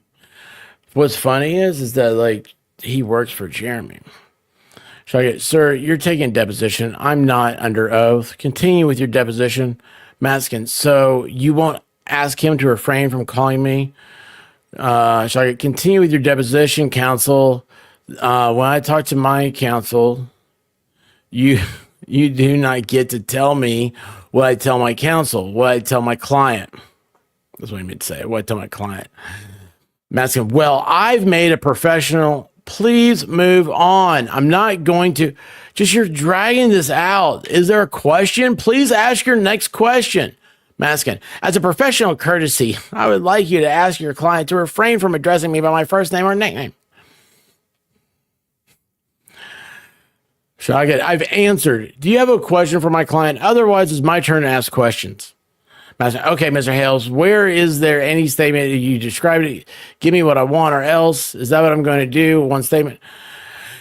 Hales, $65,000 requested. $65,000. We already looked at the piece of evidence. And what says give me $65,000 or else? I'm going to do what? Put your freaking money where your mouth is or shut your pie hole. The intent is there to destroy my reputation, to destroy my businesses, to destroy my personal relationships. Maskin, paragraph 31. Can you read that out loud, please? Shoggoth, hang on. Witness, despite knowing the falsity of their statements, Preston and Cook used their defamatory statements to persuade Hales customers to stop supporting Hales. Maskin, so my question is, how did they persuade the customers to stop supporting you? Shoggoth, objection to form. When I say form, you can still answer. Hales, all right, well, you can go in and already see that the customers, for example, in fake what the Hales pages, that they're pretty active in calling people idiots, calling them morons, and yet you want professional courtesy. That's funny, by the way. So we have all of these individuals stating publicly on their hate channels, such as Two Leads in a Pod, that we've got Milltown's best. What's Milltown? I don't know. I'm not watching What the Hales anymore. I'm not supporting them anymore. And you at the forefront of it, the anti-What the Hales ecosystem in writing. How can a lawyer be so foolish to put something like that in writing? Let the record reflect Mr. Maskin just smiled again. This is Shoggoth saying this. Smiled again at those comments. I mean, it's like a narcissistic trait. It's like he's smiling because he had Jeremy's. He's like, I know you're thinking about me. Or it could be he has a closeted desire to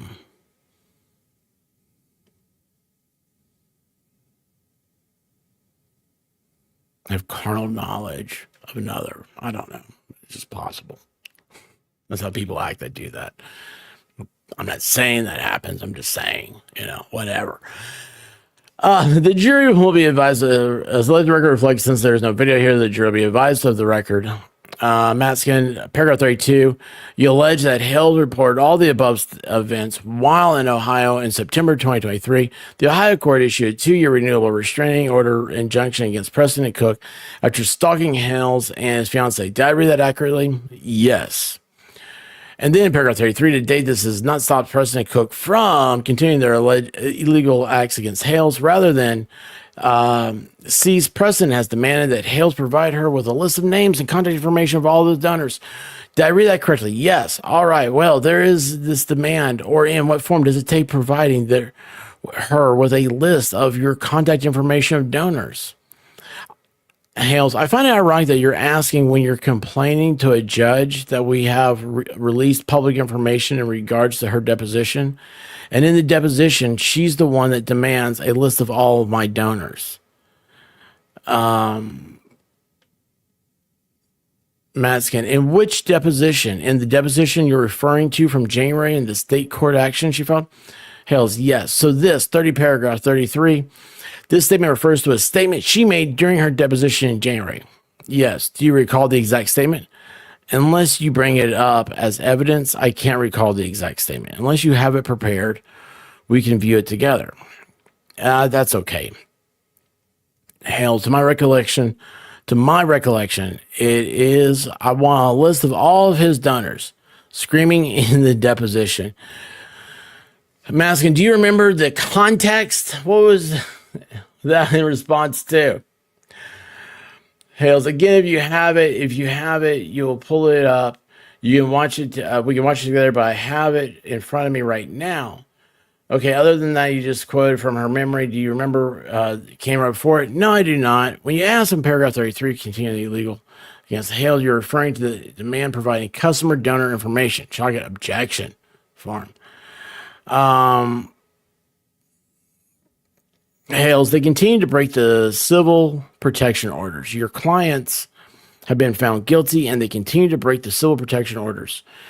Matskin, what customers have you lost as a result of the conduct of my clients? Shogget, hold on. Now this is different. So client lists are confidential. So I'm going to Matskin. Mr. Shogget, I have a question, and I'm not going to be stopped from answering it.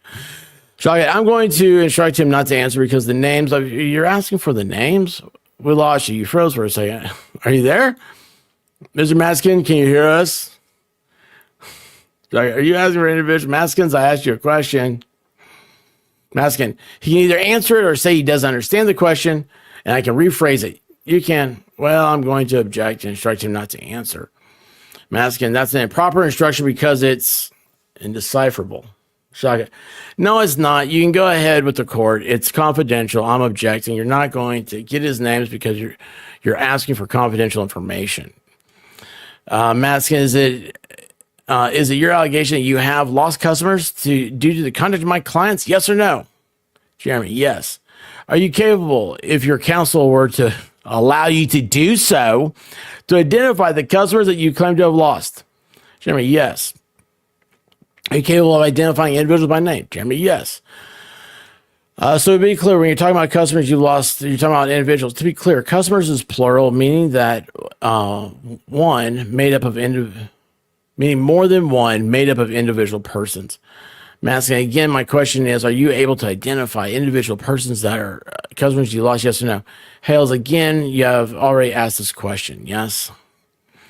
How many? I do not know the number currently. Can you give me a range? We are hiring a professional to do an analysis on money lost, customers lost, and that will be presented in federal court. When you say an analysis on customers lost, for example, you're talking about a viewer on your YouTube videos. That is one aspect, a consumer. Now, see, that's the whole thing to it. That's what I was saying yesterday, is that, hey, Yamaha Biker, what's up?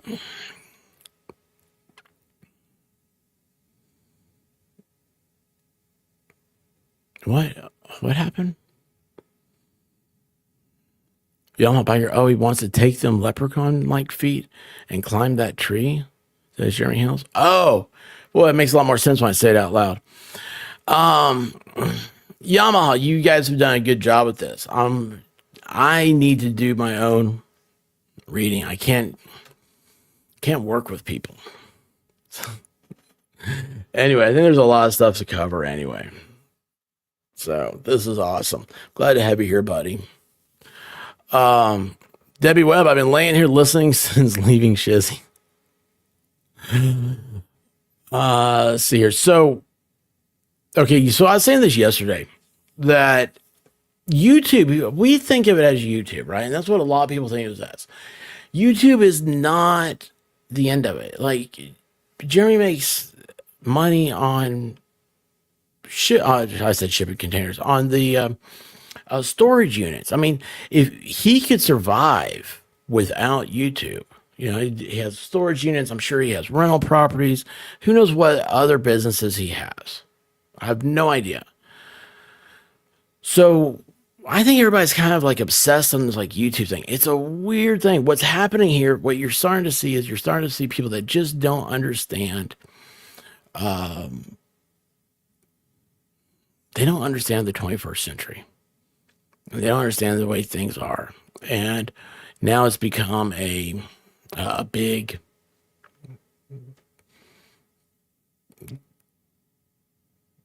Wait, you're having an MRI at this time, Lady Tammy?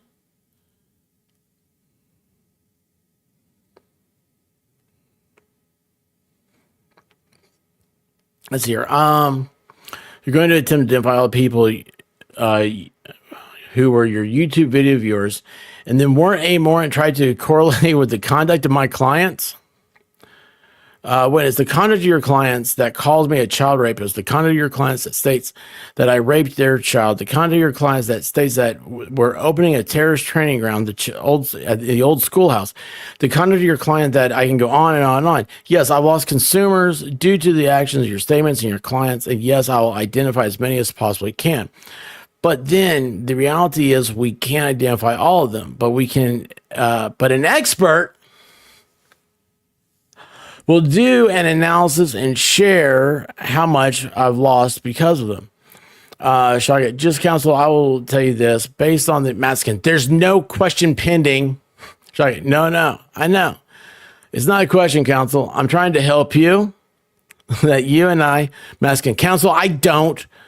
Shall I get, if you and I can come, Maskin, the last thing I want is your help, okay? That's like that's when your girlfriend gets mad at you. Now, please be quiet and let me ask my questions. Okay, please be quiet. You tell me to be quiet.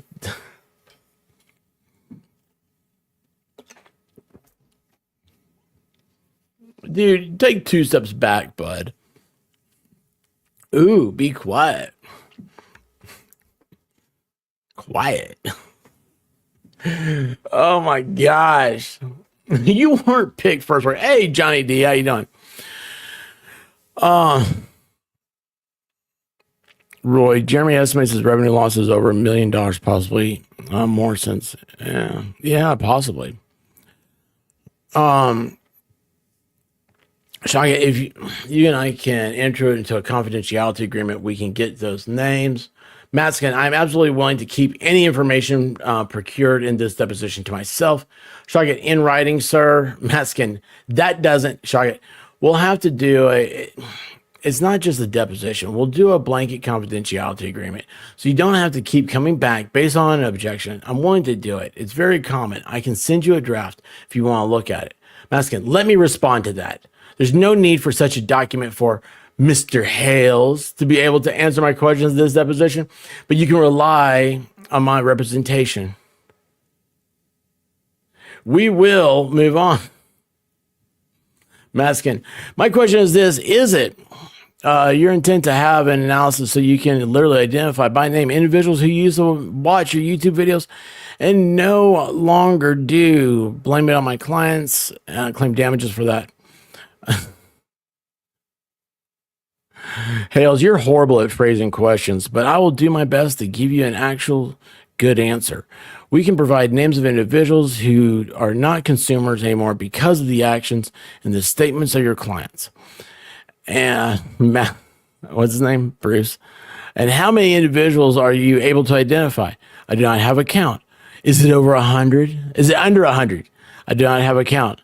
And for any given such individual, how is it that it causes you damage if they no longer watch YouTube, you on YouTube? Again, a judge and a jury will answer determined damages, not me. I'm a layperson. All right, paragraph 79. You ready? Shall I get? Not yet. Masking. It says, despite knowledge of the customer, singular, contractual, and business relationship with Hales, Cook intentionally and without valid justification interferes with such relationship. Is it your intent to have a single customer referred to in this paragraph? Jeremy says, the aspect that Cook defamed myself and then openly, publicly posts that he is posting things such as dildos for $1 on Levy County Facebook groups. Destroying a customer base, trying to make gross allegations that I'm selling used dildos for $1 a piece. See, like I would be like, look, it's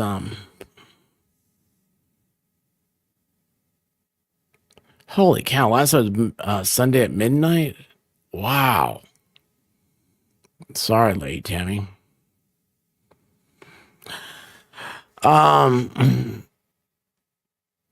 that he's posting in the Democrat Party, that he's posting in the LGBTQ community, that he's posting all potential customers.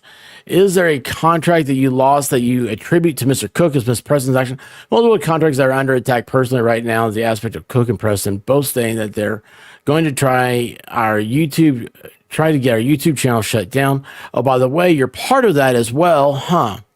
Isn't that interesting? Try to hide the smile this time. All right. All right. So we've got the whole aspect of a contract with YouTube. We got the whole aspect of a contract with Facebook. We've got the whole aspect of a contract with Instagram, TikTok. I can go on and on. X, Twitter. You can go, we can go, why can't I talk? We can go with the aspect of, oh, I don't know. Olight. Oh, wait, that's right. You're behind that as well. So you've got Olight, we've got Whatnot being attacked now. We've got anything we can put our hands on being attacked by your clients and personally by you. The question is, have you lost a contract that you had because of my client's conduct or actions or statements? So I get objection or form. Maskin. Question, no, you haven't. Did you have a contract that was lost? Strike that. No, you haven't. What? Maskin, did you have a contract that was lost or canceled due to my client's interference? Hales, your clients have attempted to interfere with all of my contracts on a daily basis. Okay, you've listed a number of companies. TikTok, do you have a contract with TikTok? Everybody has a contract when they get into terms of service. That's a written contract. That is true. That is very true. I have a contract with YouTube and all those things. It's a term of service contract. It's all, we all do. Every single one of you that signed up for this does. Have you lost contract due to my client? No, I haven't.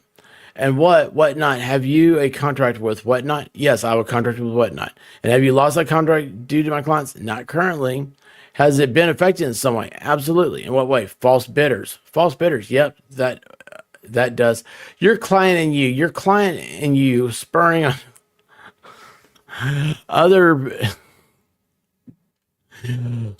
on other people to do hateful, malicious things, such as come into my auctions and then inflate prices and then not pay.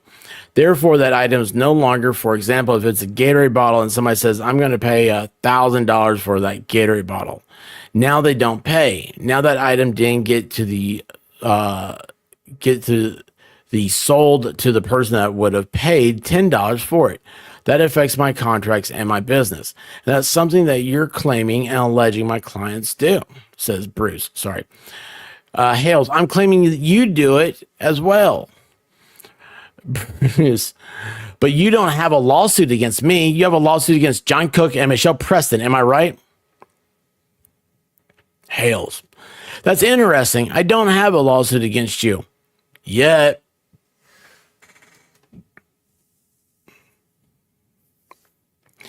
Yes, this is the first time I've gone through it. I've let everybody else do it. I'm not going to, this is the Hales content, figure out what they want to do with it first, and other people want to jump on it. That's fine. I like to let it settle a little bit, give it a think about it, before you jump into it. So yeah, this is my first time. And it's also giving me a great timeline of events that I've been asking for. Because I came into this, late and don't really understand everything that's been happening. And when I ask questions, I get like 1,000 answers all at once. But this is really educational for me. Let's see here. So don't have a lawsuit against you yet. So you're claiming that Michelle Preston or John Cook do what you just described to interfere with your bidding falsely. I'm claiming that the complaint states that they are trying to interfere and hurt my contracts and relationships. Okay, so you acknowledge that you haven't lost a contract with Whatnot due to my clients. I've acknowledged that my contracts are under attack on a daily basis due to your clients and you. What about YouTube? Have you lost a contract with YouTube due to my clients? My contract with YouTube is still in place. Well, you said TikTok, Whatnot, YouTube. You mentioned 3 or 4 others. Would you be able to repeat them, or I can have the reporter look back? Hales, you can have the court reporter do it. Maskin, would you mind? Jeez. Okay. So, Mr. Hales, do you have a contract with Facebook? I did. You did. But does that mean you know what to do? Yeah, it's gone. Oh, I didn't know that. What was the contract with Facebook? What does that entail, a contract with Facebook? That would be proprietary information. It's none of your business. Question, but you're saying that you had a contract with Facebook and you lost it. Hales, let me answer that again. That contract, it's called Nunya, as in none your business.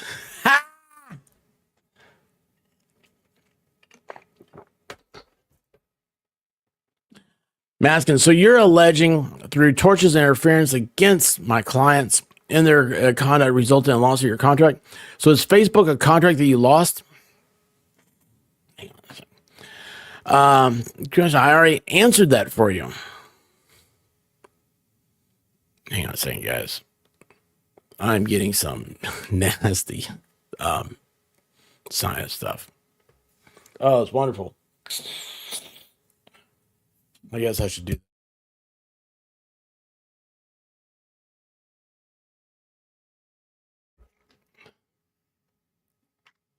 I don't want you guys to see my beauty of stuffing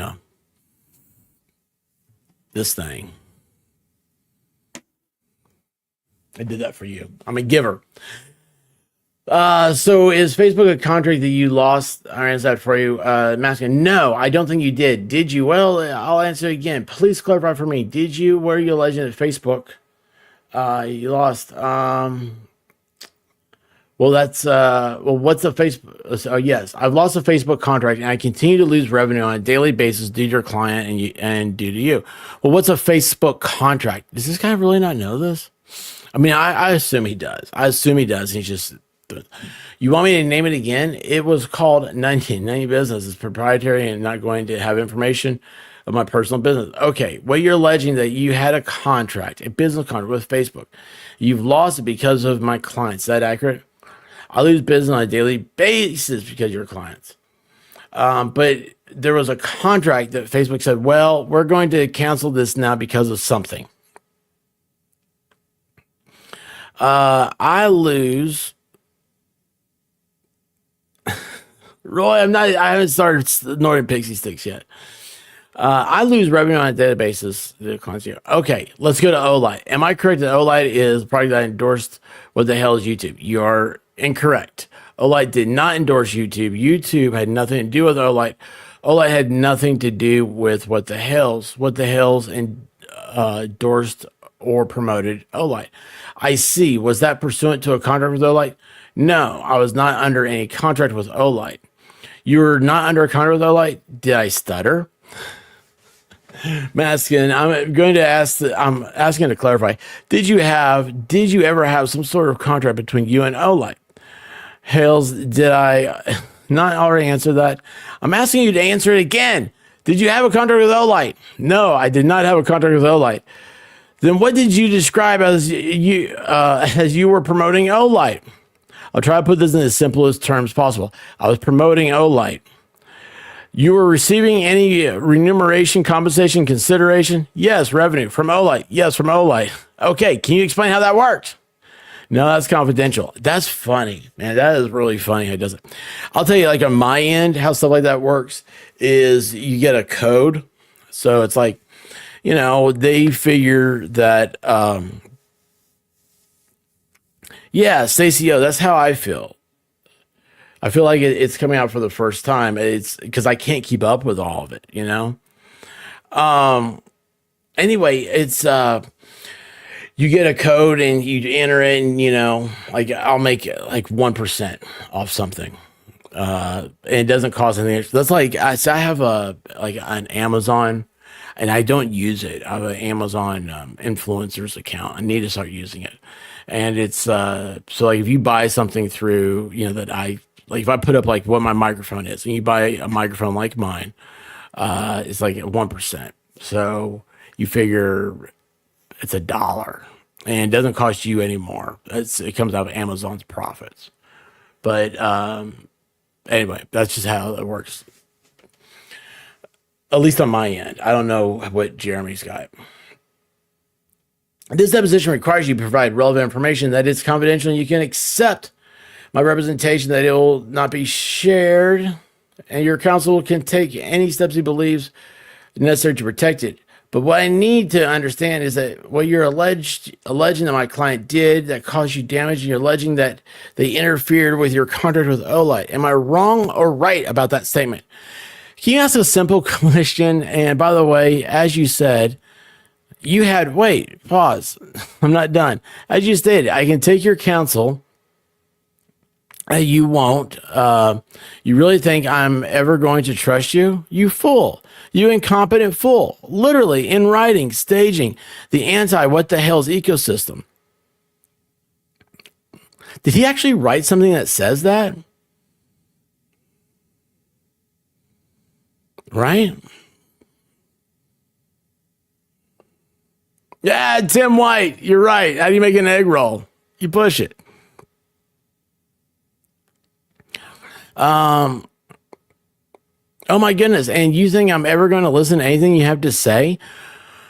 When it comes down to it, at the end of the day, I've lost income, revenue due to your clients and due to you. So you're alleging my clients interfered with a contract you had with Olight. I'm alleging that I lose revenue on a daily basis due to your clients and relationship and potential contracts and the future relationships that are being stained with your current contracts. You can ask the question again. You're going to get the same answer. What's your name? Put in Tane. Ask me again. I'll tell you the same. Or you can just move on like you do after I put you in your place every single time. Man, he was moving on every cylinder, wasn't he?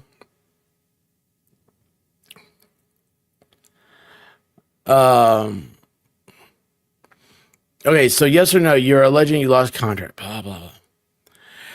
Are you that foolish?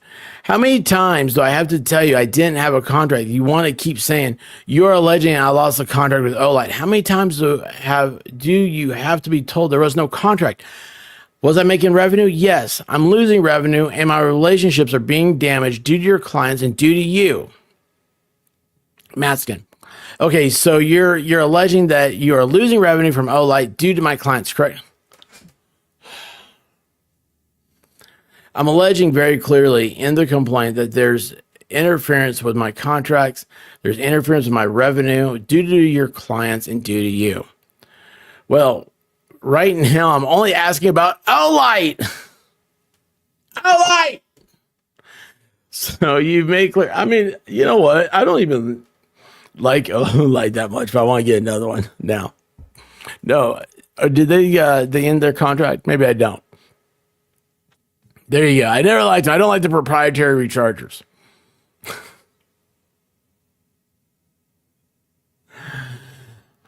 Oh. No, Shane, what's happening? So made clear that you don't have a contract with Olight. You didn't have a contract with Olight. My question is, are you claiming that you're losing revenue from Olight due to my clients? How many times do you want me to say, yes, I'm losing revenue due to your clients in the past, current, and even future contracts? But I'm talking about, do it again. Ask me one more time. Just Olight. Just want to know about Olight. What did I tell you already? Well, you keep saying other, past, future, etc. I just want to know very clearly, you're claiming that you're losing revenue from Olight, just Olight, not anybody else. I've lost revenue from all aspects of all my businesses due to your clients and due to you.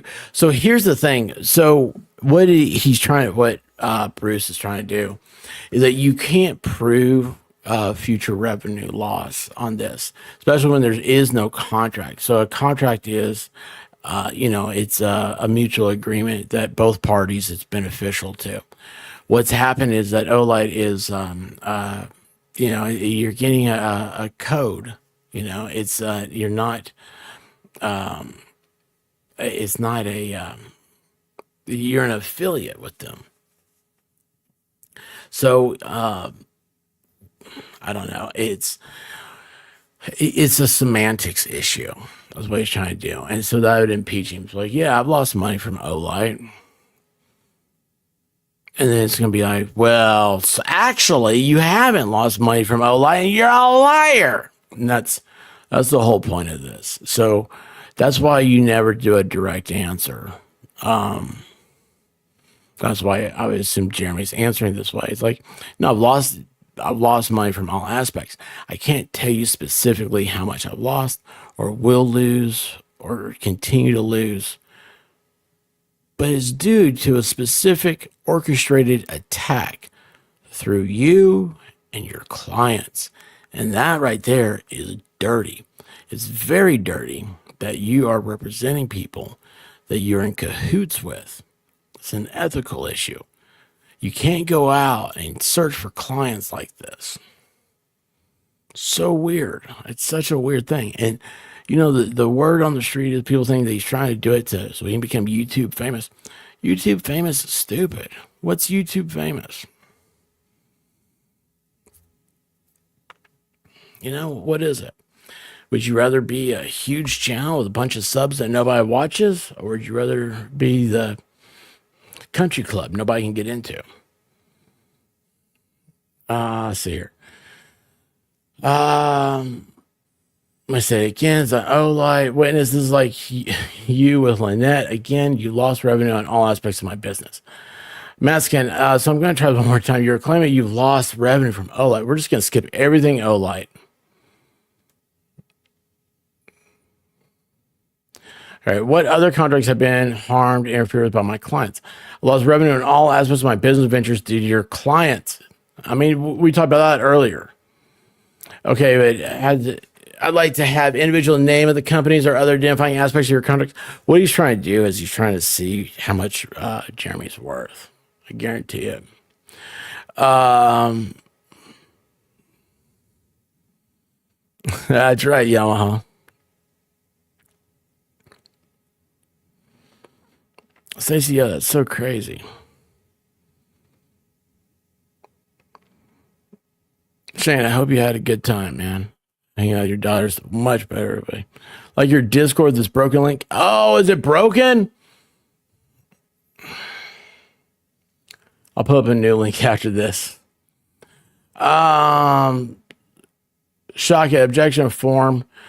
See here. So imagine you have a pile of contracts in a paper form in front of you with all these business contracts. I'd like you to pull out figuratively the ones that you claim were harmed or interfered with by my clients. Shock at objection of form.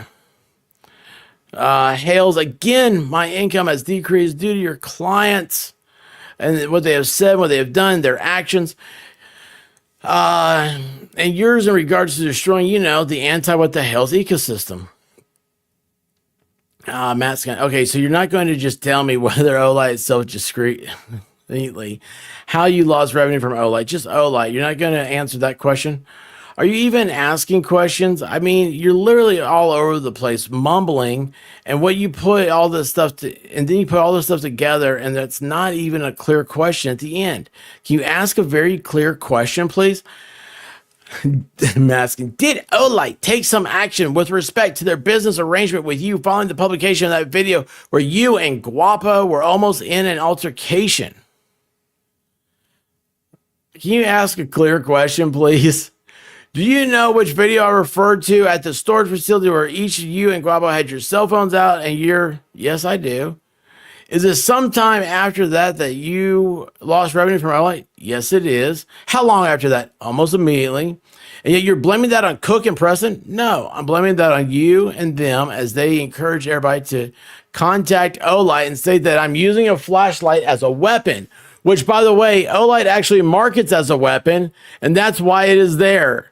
And so individuals such as yourself, individuals such as the two leads, individuals such as you know, your entire what the Hales ecosystem, encouraging people to go out and contact Olight to actually hurt my contracts. You know, all this stuff that's actually publicly already addressed, it's all there. It's all evidence. It's there in video form. Yeah, absolutely. That hurt my revenue. Claiming that I ain't done yet. Keep your mouth shut. Claiming that I was using a flashlight that's marketed as a weapon, which never left my hand, never left and never did anything whatsoever. Yeah, you hurt my contract. Your clients hurt my contract. Wait, that's right. There is no contract. You're the one that once asked 25 times about a contract. There was no contract. It hurts revenue. I didn't sign a contract with Olight. The revenue was still there. The revenue is gone. Facebook revenue is gone. Olight revenue is gone. YouTube revenue has been destroyed. And my list can go on, but really, it's none of your business. Roger, so what did Olight do or say? Did they send you a letter, an email? Did they call you on the phone? It's none of your business. Shock objection of form. Masking. So after the video, what that we were discussing, did Olight contact you? Again, not your business. That's confidential information. That's confidential business information. Well, it's just asking if they contact you. I'm just telling you, it's confidential. Did you not hear me the first time? Am I stuttering? You can, without giving the details, you can answer that one, yes or no. Is it confidential? How is it confidential? Counsel, he can answer. It's a yes or no question. Yes, they contacted me. In what form? Email. And that email, did they inform you that you were changing whatsoever business arrangement they had in place? Confidential information. Was the email sent the day after the video played? No. Related to when the video played, how long did you receive this email? I don't recall. Was it within a week? I don't recall. Do you know if the action Olight took, which you're refusing to disclose, was taken in reliance to a particular source? Again, confidential information in regards to the context of the communication. Well, you testify that you were, strike that. Do you know whether Olight watched the video? Objection of form, calls for speculation. Witness, Hales, Olight contacted me. Guys, bear with me. I'm just going to try to go till midnight and then we'll stop. Question, did they indicate whether they had watched the video in question? Olight contacted me. Any contacts with their communication with me is confidential. But you can just tell me whether they indicated watched the video or not, or I can just tell you that's confidential. Well, that's trying to ascertain it's whether you're able to say whether whatever decision you made to take action that changed the business, made a reliance. This is so, trying to say it's confidential. Communication with Olight is confidential. Communication and the business confidential. Well, you're very clear that, here we go. Okay, but to be clear, is this, in this case, although not named in the complaint, Olight is one of the advantageous relationships you claim my clients interfered with. Well, you're very clear that as you've been in the live streams, then individuals were so happy that they actually interfered with it. I mean, why would you even ask when you already had all the answers? Oh, you've been a part of it. You literally have been a part of it, sitting right there, and everybody rejoicing that it's gone and it's over. Where's the grin? Where's the smile?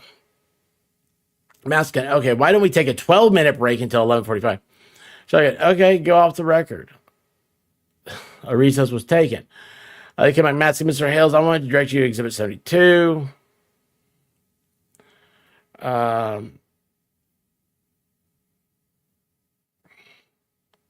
we doing here? Masking, yes, Mr. Hales can read that one paragraph to himself or out loud as he chooses. Witness, okay, I'm done reading. Masking, is there anything there you disagree with factually? Yes. What would that be? It says no evidence of a violation was discovered. Where is that? Oh, this would be the answer to the complaint, I'm guessing. Hey, Gadget, how you doing?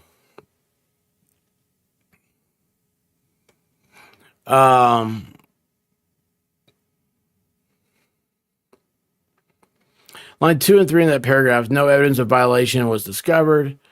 Ohio found them guilty. What about the rest of the factual information? We drove by Mr. Cook on the road. Did he see you coming? Yes. So he was facing where your truck was coming from the other direction. Does this have to do with defamation? Is that what we were talking about earlier?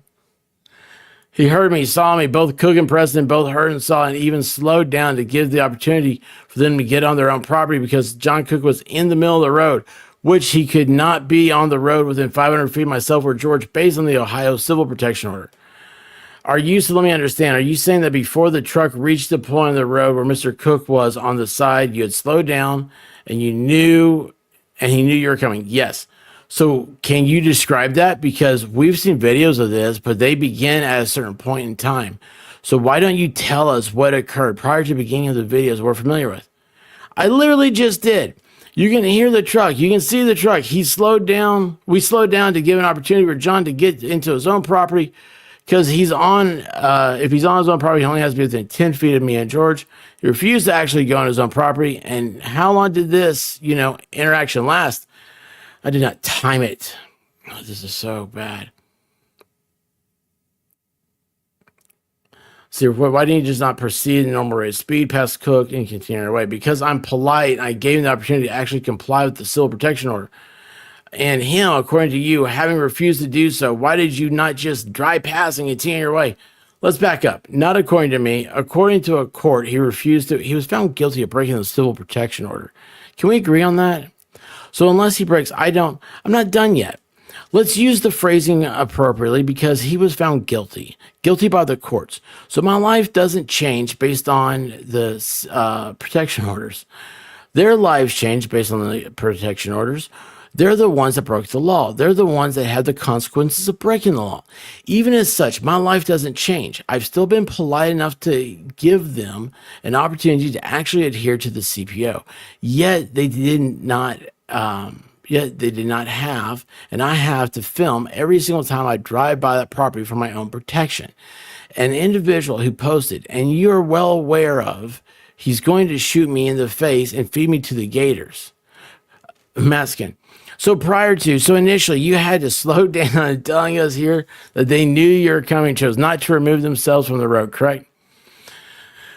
Lynette was not in the road. She was screaming at the side of John, and John was in the road and refused to remove himself from the road. Let's see, this is where I was going. If I was correct, you could have chosen to proceed at a normal rate of speed without slowing down and filming out the window, yelling 10 feet or no, you are, and you chose to, you're completely incorrect. I film every single time. I'm not done.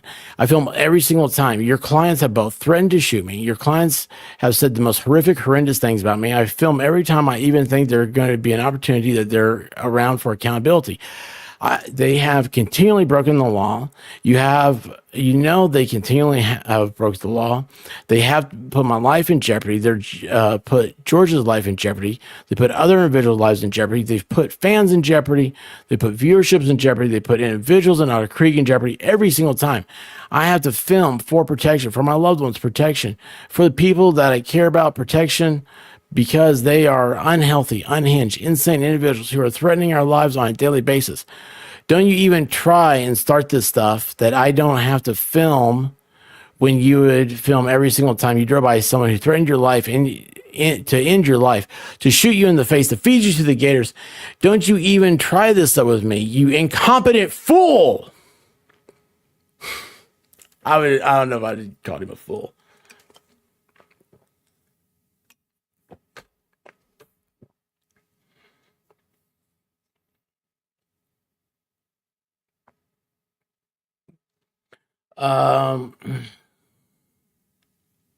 Master Mr. Shark, if you can't control your client, I'll have to end this deposition, make a motion, and ask for you to be assessed with the cost of the deposition up to this point, and who knows, going forward. Can you exercise, Shockett?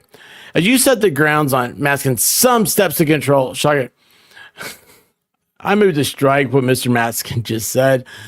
Question, so Hales, did you just, that your life is threatened every day? Strike that. Here's an example of Mr. Cook threatening your life.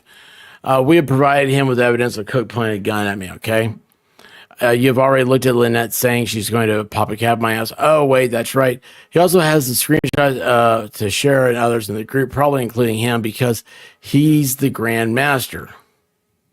Okay, so claiming you're to not control everybody, but he's the one literally telling them what to do. Hey, put your hand down. I'm not done answering the question. Maskin, but I'm about to put your hand down. I'm not done answering the question. Maskin, in the deposition, Mr. Shockett, Hales. So you already know your clients have both threatened to shoot me. My life is in jeopardy every day to the point where I have to sell a piece of property that I love to get away from their insanity, that I love, that I crave to be on, to enjoy my life in peace and harmony there. I just wanted to hide from people, and yet I was stalked by your clients. I was extorted by your clients, and I have been defamed by your clients. My life has been threatened by your clients. Every single day I have to live in the back of my mind, are they going to try to shoot me today? Is today the day? Matskin, where did Miss Preston threaten to put a cap in your ass? That would be in the buttocks. The ass would be the human buttocks. Nah, you asked me who she was addressing. The answer was me. And the threats against your life by Mr. Cook, consistent with what you've described in the complaint, driving your property, right? We've already addressed this, and there will be more complaints with regard to this, as well as more evidence is coming. About shooting in the face of each of the Gators, correct? I referred to that. What page are we on? I want to get to 100 so bad. 93! Ouch! And when did the first become aware of that? I don't recall the day, but it was recently within the last couple of weeks. All right. I don't recall the day. Don't recall the day. Don't recall the day. So you learned about it another way. Yes, I did. What was that? That's attorney-client privilege. So did Shara Michelle share it with you prior to her posting it? No, she did not. So you are aware of this comment before it appeared on Shara Michelle's Facebook page? Yes, I was. And you had not disclosed it before, had you? There's a lot I haven't disclosed yet. So the specific comment on Facebook that Mr. Cook threatened to shoot you in the face, beat you to the alligators, you had not mentioned publicly before, am I right? Let's be very clear and very specific, or very precise, because that is a matter of law, which is clear and precise. You keep saying Facebook post. That's not a Facebook post. These are messages sent to, yes, individuals. Oh, you were probably one of them at some point. Oh, but at any rate, they were Facebook messages. Yes. Okay, right. I was aware of them before Shara actually posted them. Maskin, am I correct that a particular message originated in May of 23? Hales, I don't recall what I'm looking at currently. I'm asking to be in doubt if I made that representation. We can ask a question about it. I doubt anything you represent. Again, client attorney privilege. Maskin, so I haven't asked you to talk about a communication with your counsel. I'm trying to find out when you learned about the particular Facebook message by Mr. Cook that says, shoot you in the face and feed you to the alligators. Jeremy, and I'm trying to share with you that I don't recall the exact date, and we're going to be precise in regards to the information and the evidence for the law. I don't know well, you don't need to be precise. I just need to, just best as you can, answer sitting here now. Yeah, so then later on he can say, he couldn't even give me the right date.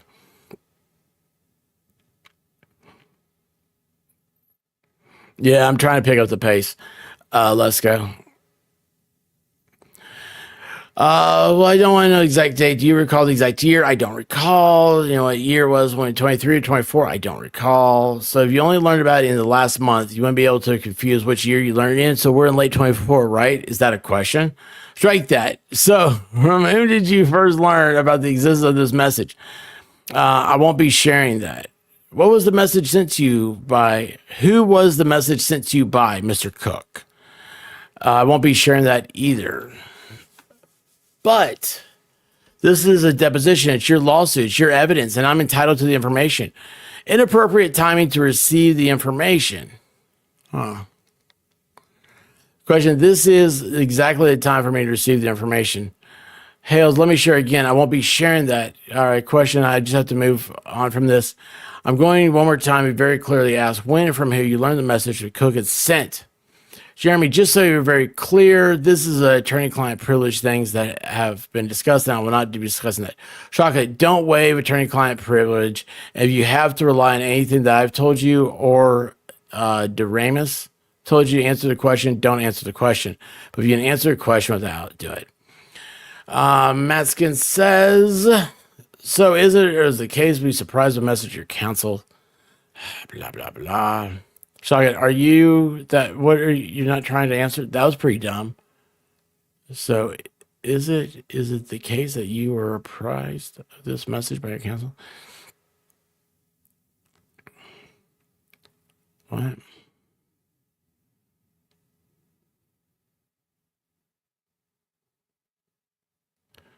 Hold on, wait a second. What did I miss here? Don't waive attorney-client privilege. But if you answer the question relying on it without relying on it, then you should answer it. Maskin, so is it the case that you were apprised of this message by your counsel? Check it. Are you that one of you are not going to answer? Jeremy, that was pretty dumb. What was dumb? What am I missing here?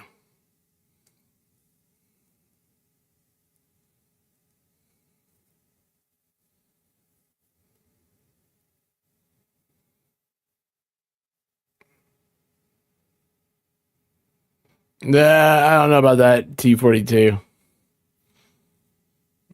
Let's see here. So let's see. That was pretty. Where did my thing go? That was pretty shocking. Objectionable. If it's asked again, wow. Do not answer that question. Wow, shocking. That was a direct inquiry into attorney-client privilege. Oh, okay. There's an inquiry into attorney-client privilege. I got you. The existence. I'm not asking you to disclose the communication, advice, or anything else. I'm asking you whether that you learn of the existence of a message from your counsel. Shaka, do you understand you're asking him to reveal a conversation what he allegedly learned from his counsel? That's the only way. Shaka, don't answer the question. Don't answer the question. Next, Matskin. Okay, in that case then, Shaka, I will move for sanctions. If I hear anything else, I will move to terminate this deposition. If you ask one more question, invading the attorney-client privilege, y'all, attorney-client privilege is like top level keck. You know, I mean, that is just out of everything that gets protected.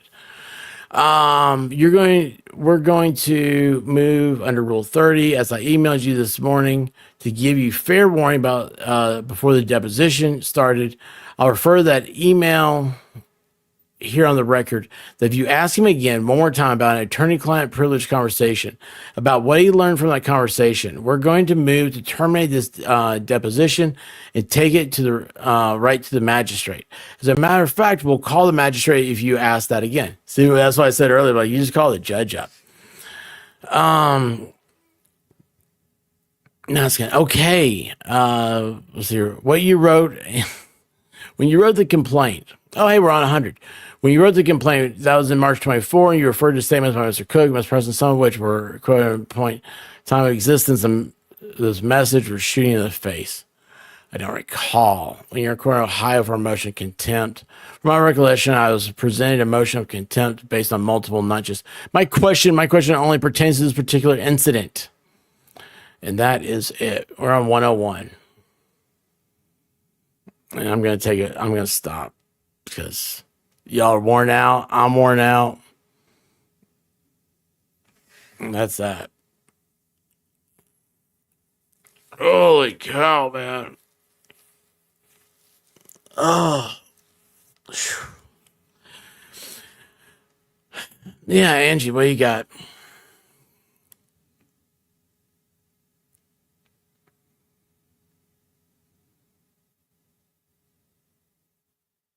Yeah, I'm worn out from shopping and cooking. I hear you there.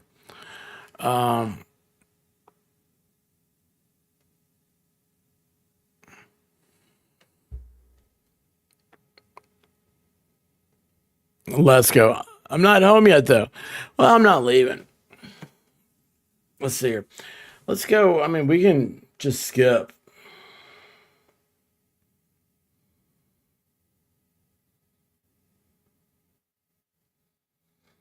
Let's see here. Let me scroll down.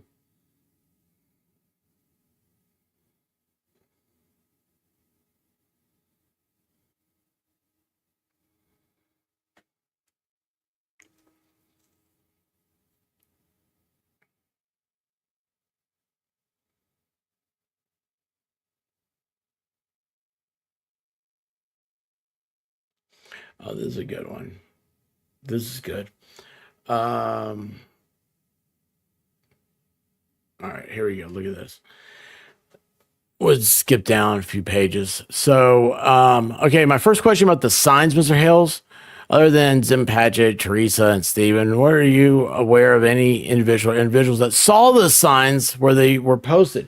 So what you're trying to get out of that is if nobody saw it, right? If a tree falls in the woods and nobody's there to hear it, does it make a sound? I'm unaware of how many people or how long the signs were posted. MRI is done. Now you can all keep me company in my drive home. That's what Lesko said, Lady Tammy. Saw the signs were posted. Even that. Okay. Has anybody ever reported to having seen the signs that are posted? They're removed with 3 individuals. Zim. I don't know who Teresa is you're referring to. But Clarice. Wait, hold on. Am I messing these up? And when Brett all shared with me that they found signs. So other than those three, though, you're not aware of, have been informed of any other person who saw them while they're posted. I've not been made aware. Has anyone ever said anything to your knowledge to suggest they believe the signs are posted and signs about you? Yes, it's posted all over the internet right now. Oh, look at that. You've actually sat on live streams with them talking about it on Two Leaves in a Pod. Oh, you of all people. Look at that. Now, so your clients, and let the record reflect, he just smiled again. Dude, that's just weird, y'all. That's just so weird.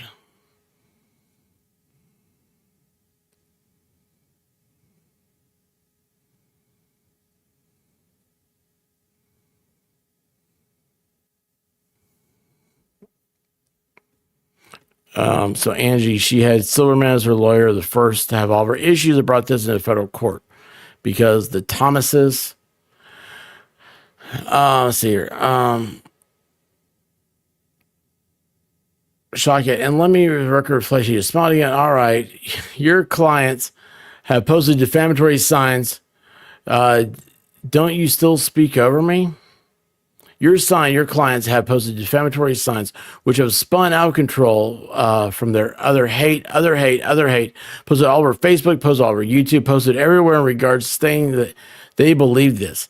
To the answer is 100% yes. Maskin, so since the signs themselves came to light, is it your testimony that my clients have subsequently, separately from the signs, accused you of things that the signs accuse you of? Can you ask a clear question? Well, the signs accuse you of certain things, right? All right, stop right there. You're making a statement. Ask a clear, concise question. That's a good point. The signs accuse you of certain things, right? The signs call me a child rapist.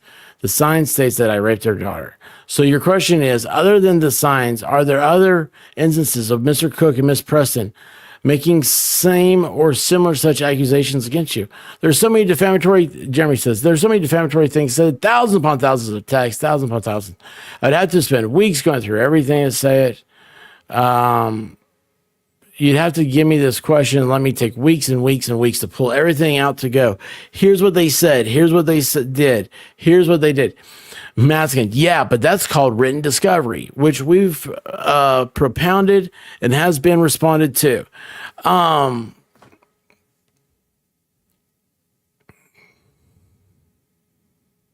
I was going to get into the semantics of it, but I don't care. Mr. Cook said Ms. President accused you of the same or similar thing that those signs accused, other than the signs themselves. I've got a FedEx coming here. It's okay. You can answer. It's going to walk in a second. I got my Amazon order coming in.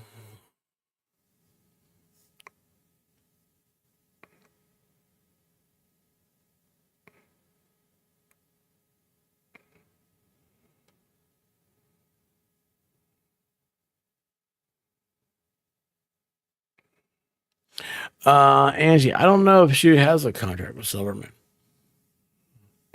That was like a court appointed thing, right? For a while. I don't know.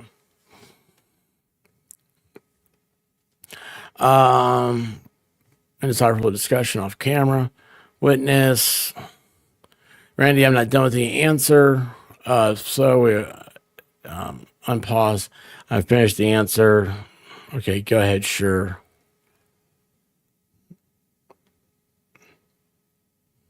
So he's not really getting an answer. So can you clarify? Let me ask you if I'm aware if they've said anything about me other than their signs. All right, this is just all going in a circle, guys. Every question is circular. Here we have the attorney fight. Yes, this is what I want. Your clients have a pattern of, let's see here.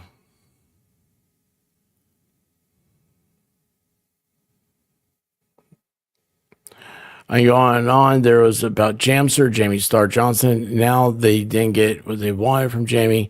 They post and say these horrific, horrible things. Your clients have a pattern of trying to destroy people's lives. Maskin finished. Okay, Mr. Shockett. Hales, no, I'm not. You have a pattern of jumping on board for fame and potential money and trying to destroy people's lives as well. And it's sick.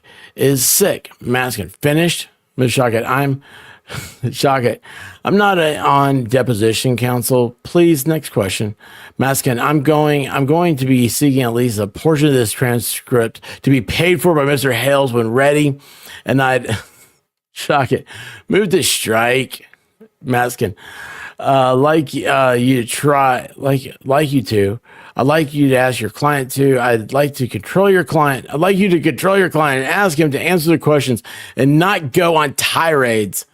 Shaya, are you at the end of your question, Maskin? So you're not willing to instruct your client to answer questions without going on tirades? Shaya, you're not deposing anyone but my client. Do you have another question? Otherwise, I will start answering.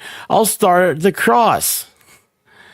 So my question is, let's be more specific then, referring to, quote, what stated in the science. You've already testified the science accused of being a child rapist and blah, blah, blah, correct? Yes.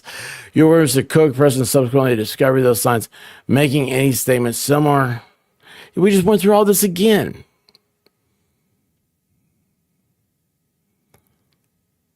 Saying it right now, can you identify even one statement of Mr. Cook, Ms. Preston, accusing you of being a child rapist? Can you ask a real question?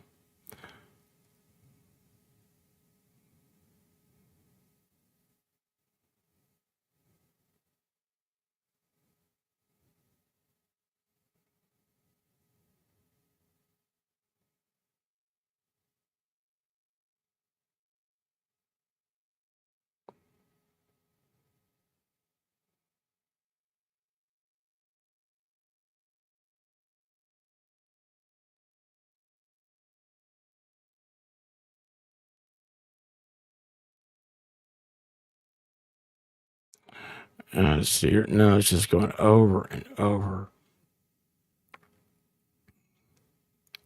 I feel like I mean, this just, guys, it's the same thing. It's just a different set of facts. It's the same question. Oh yeah, she did pay him $7,000. I remember that.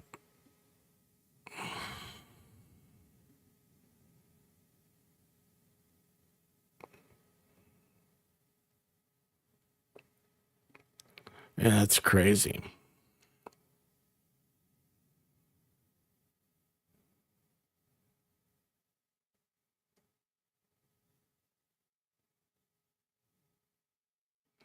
Oh, I didn't know that. Man, I tell you what, Angie, you've got a mind like a trap, an iron trap. So yeah, Bruce wanted his depot, and Silverman said, "Pay me what you owe me, you can have it."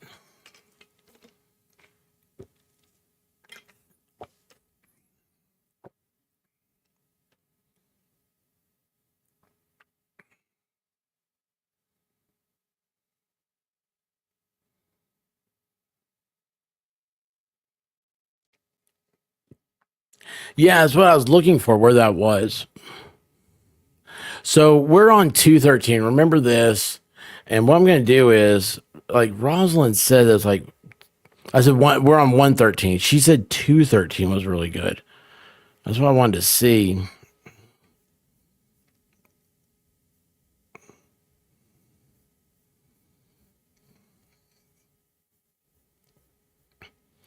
Golly, man.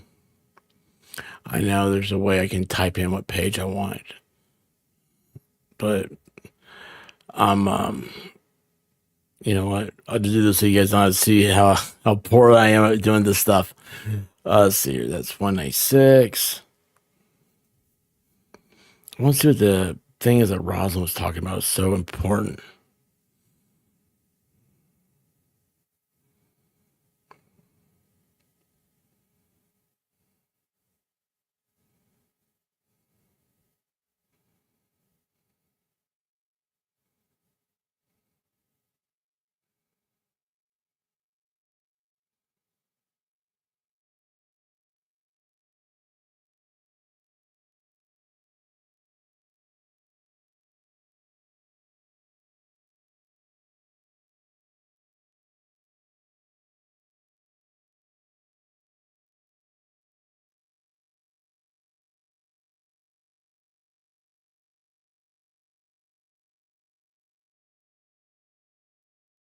I don't see it. They're talking about leaving their property. I don't know.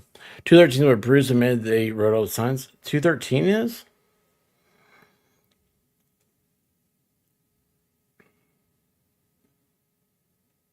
Okay, where is that? That's what I want to see. So that's 212, 13.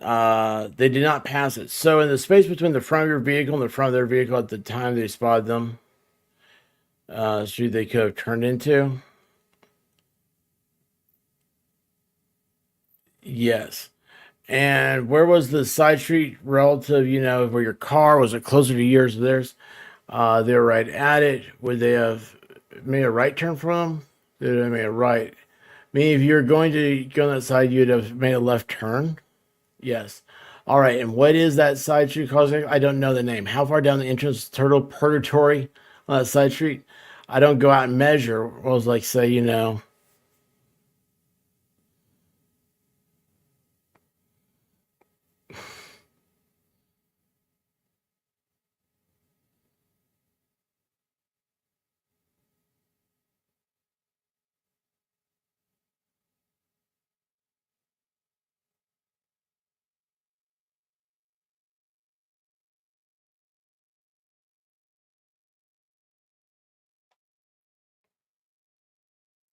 do you guys know where this is?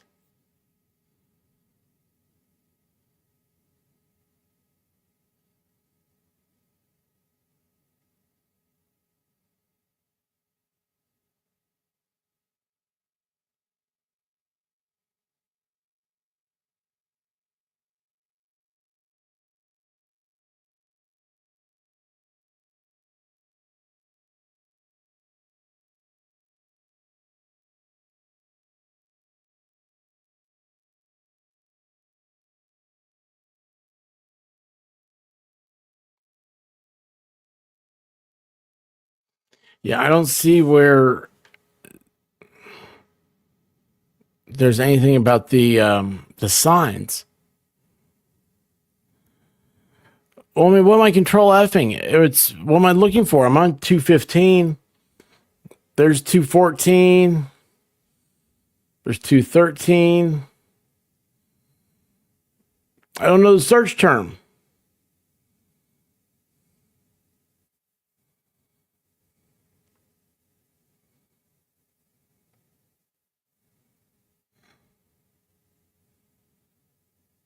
All right, I'm done. I gotta go to bed. Guys, this has been it's been something. It's been something.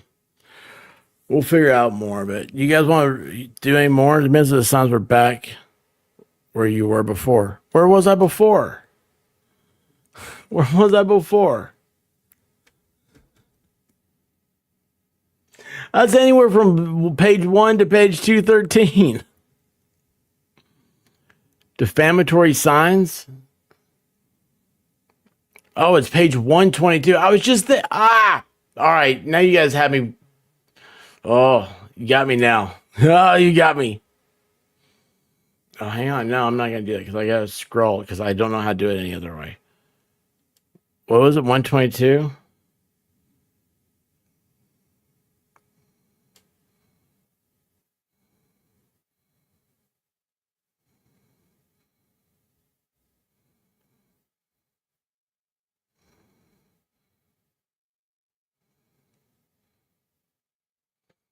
All right. Here we are.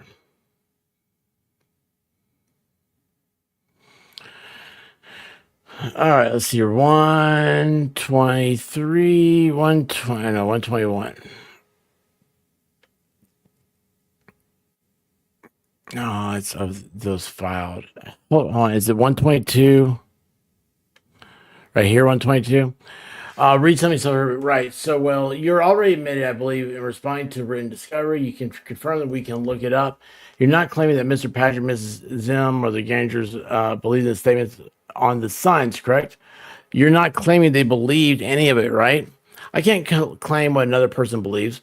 Has Zim Patrick or either of the Grangers ever said anything to you to suggest that they would have doubt about the falsity of the signs? That communication hasn't happened to me But when you want to talk about what people believe, I believe 100% you know that your clients did this, and yet at the same time, you're going to play this game in court.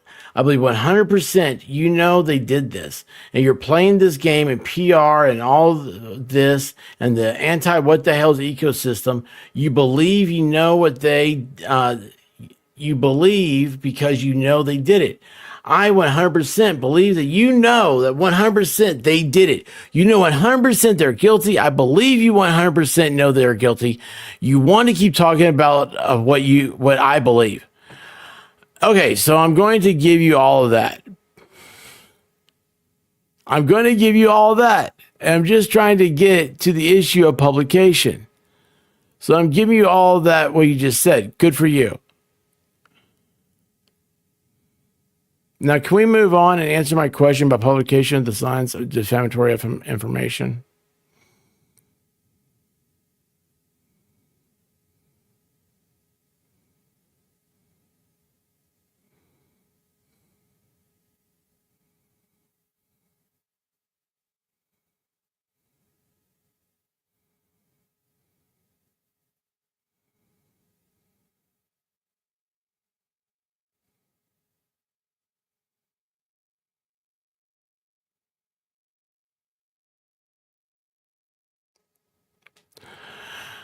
So, okay, but here's the thing, y'all. Be careful on this. So he says, I'm going to give you all that.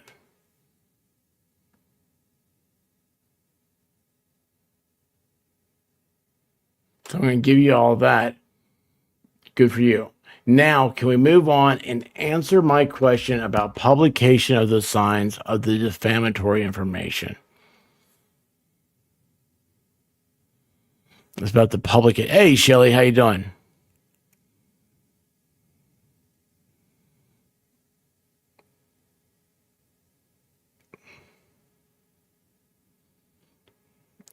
Freckles, I'd have to think about it right now. My brain's a little fried. I can't think of an answer right off the top of my head that's worth telling you.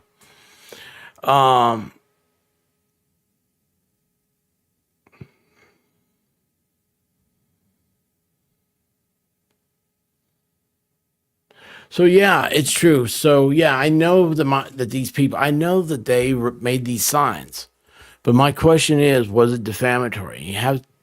It's that if a tree falls in the woods and, excuse me, gosh, nobody's there to hear it, did it make a sound?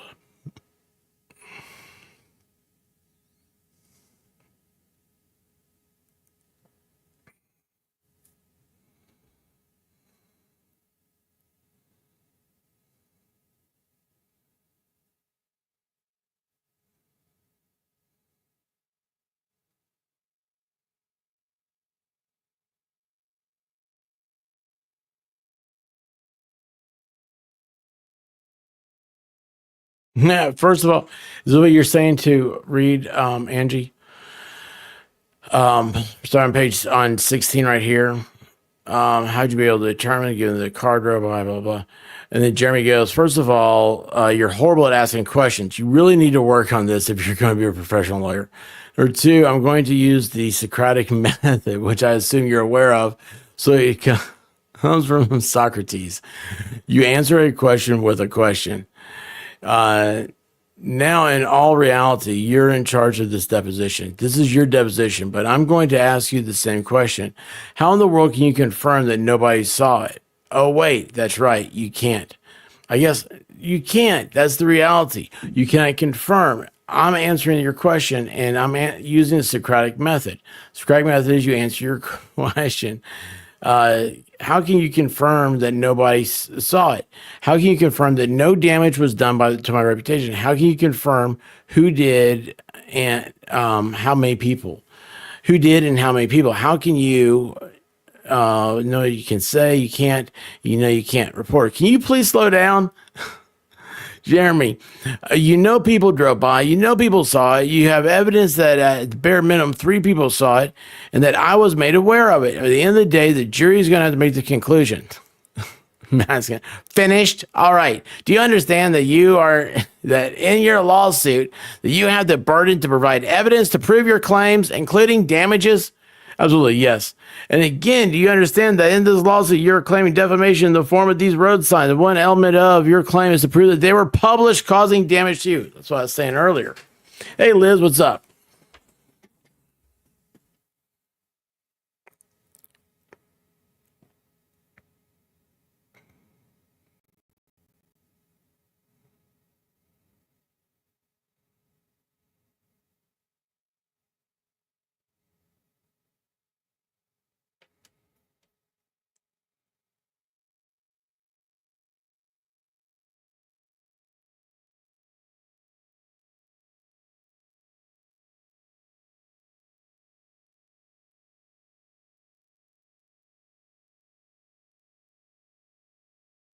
Well, I'll tell you what, eating ketchup must be really good for your brain.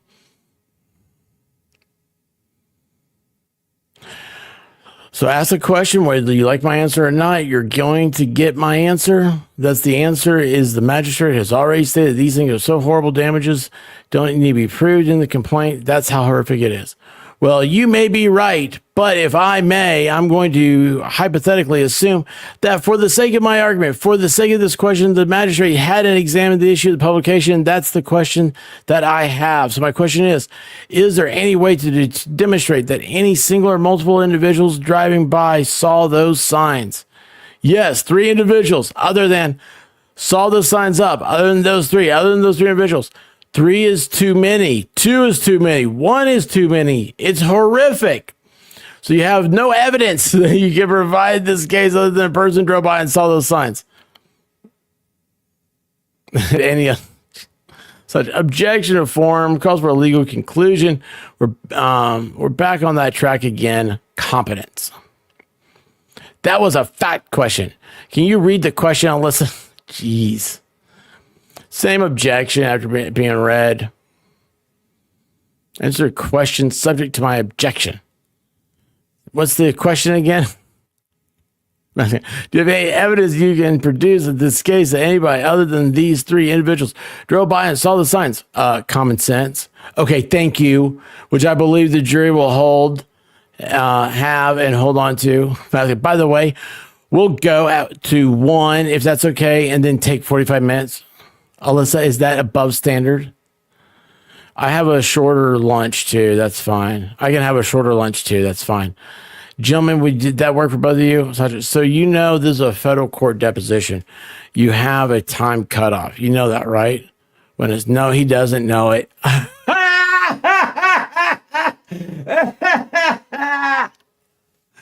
No, he doesn't know it.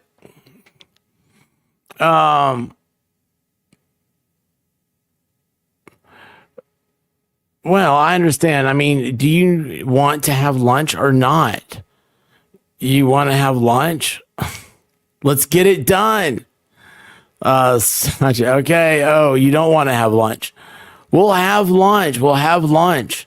But I do want to add that we will have traffic information coming for the court, for the federal court. So we will get that from the state and have traffic information on those roads. I appreciate that. Let me ask you about that. So you already have taken steps to begin pursuing such information. Hold on. Wow. Again. Wow. Once again. Wow. Once again, do not reveal anything that you've learned from me about that. Wow. But if you can answer that without this working product and attorney-client privilege, witness, attorney-client privilege, move on. Well, do you know anything outside of it, outside of our conversation? When it's not outside of our conversations. Okay, then don't answer that question. Okay, Maskin. Are you aware of a source of traffic information that would tell how many cars drove by on May 14, 2023 during the period of time which those signs were posted? Same objection. You can answer that question or rely on things that you cannot answer a question on things that relied on, blah, blah, blah. So you expect to have some sort of factual report that constitutes evidence, people reading those signs? That's a direct work product violation question. Gosh, man.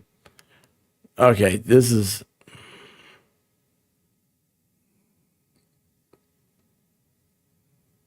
Oh, what now? They said he was asking the court reporter for rules, how to question and what to do and not to. Is this his first time in federal court? Because usually your first time in federal court, you have somebody with you. I was the somebody in federal court with for a buddy of mine. Holy cow, that was so scary. That was stupid. All right, guys. I think we're gonna call it a night right there. I mean, it's been going on for 3 hours now. I mean, this is a Friday Night Live without the fun. I'm wearing pants. Guys, thanks for hanging out with me. Let me read this and understand. Tomorrow, I've got a big day. Oh, jeez, it's 12:30. I gotta go. Gotta get up early. I gotta do all sorts of things. None of the fun stuff that I like to do. I wanted to get off here an hour ago. Not weird. Anyway, I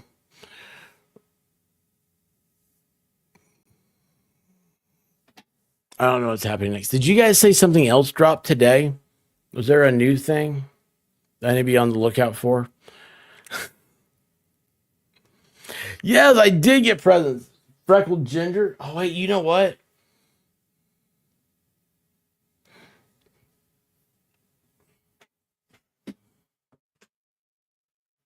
Where is that?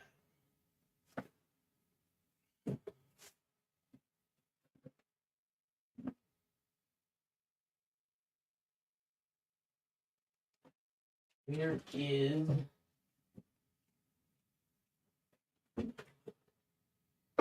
No. No.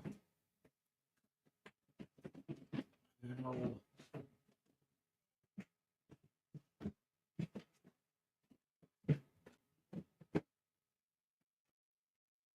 Oh, wait. Is that it? No.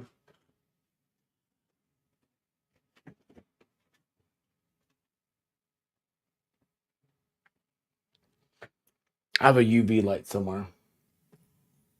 I can't think about where it is now. I just saw it. So that means when I end the stream, I'll find it. Bruce had a motion denied in a footnote. Oh my gosh. I got the computer aid expert. Yeah, just about did. Yeah, but anybody has a link to the newest stuff, let me know. And we'll have fun with it. Don't let the computer download you. I need something to download me. It's on my to-do list. I got so much to do. I get up tomorrow early. Tomorrow's gonna suck. We got a big day. Doctor stuff, parent stuff. So, and it's raining.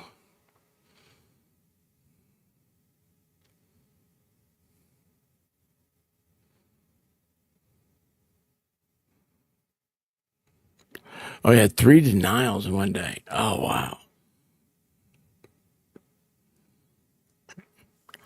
So that's stuff though about like knowing everything. That was, thank you for telling me where that was. That was the big thing. That's what I really wanted to find out because that's what everybody was like, oh, he admitted to it. But it doesn't matter to us. You see how well he crafted that answer? It had nothing to do with publication. It had nothing to do with defamation. Bruce is he's dangerous. He's smart. I'm go to Florida no later than 12:23. Oh, that sucks. It's a hell of a time to be traveling. Oh, thank you, Lady Tammy. But anyway, guys, it's a don't fall into the trap that other people are doing where they're saying like, he's dumb and all this stuff. He's not. He's not at all. His style is very different. But it's probably effective. I mean, the guy's been doing it for a long time. He's not hungry. He has a house, right? And he's successful at it.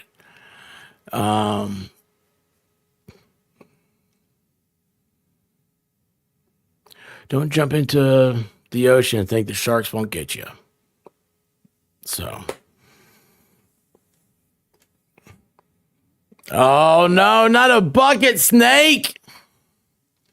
Oh no. Yeah. Yeah, just remember that guy. Yeah, it's Sly. It's I don't know. I've worked with an unemployment lawyer. That's actually a very technical part. I mean, it's all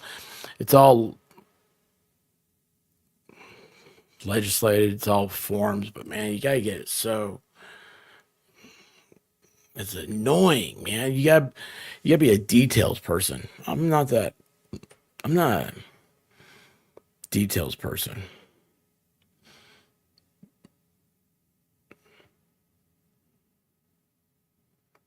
So, all right, guys, I love you. Thank you so much. We'll have fun tomorrow. Hopefully, it's Taco Tuesday. I haven't talked to the White Rabbit about it. Remember, it's Christmas. Take some time out. Listen to some music. Guys, I was kind of in that little bluesy thing, you know? Remember I talked about earlier? I said, don't get down. We're going to have a good time this Christmas. I kind of had a little bit of the get down today. You know what I did? I turned on some Christmas music. Started making things a lot better. So please do that. Please take time for yourself. And remember, some people say they don't have anybody for Christmas. If you think that, then become somebody for Christmas. Be that for somebody else. So there's always somebody who has it worse than we do. I love you guys. Dream about me. Well, I woke up to go get me a cold pop, and then I thought somebody was barbecuing. I said, oh, Lord Jesus, it's a fire. Then I ran out. I didn't grab no shoes or nothing, Jesus. I ran for my life.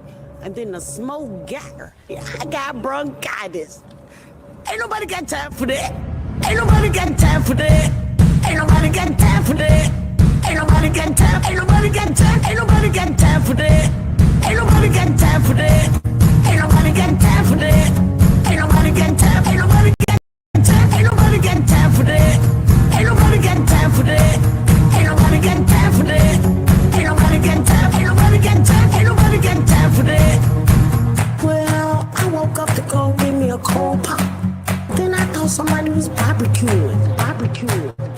I said, oh Lord Jesus, it's a fire. Then I ran out. I didn't grab no shoes or nothing, Jesus. I ran for my life. Ain't nobody got time for that. Ain't nobody got time for that. Ain't nobody got time. Ain't nobody got time. Ain't nobody got time for that. Ain't nobody got time for that. Ain't nobody got time for that. Ain't nobody got time. Ain't nobody got time. Ain't nobody got time for that. I said, oh Lord Jesus, it's a fire. I said, oh Lord Jesus, it's a fire. I said, oh Lord Jesus, it's a fire. Jesus, Jesus, Jesus, it's a fire. I said, oh Lord Jesus, it's a fire. I said, oh Lord Jesus, it's a fire. I said, oh Lord Jesus, it's a fire. Jesus, Jesus, Jesus, Jesus, Jesus, Jesus. Ain't nobody got time for that.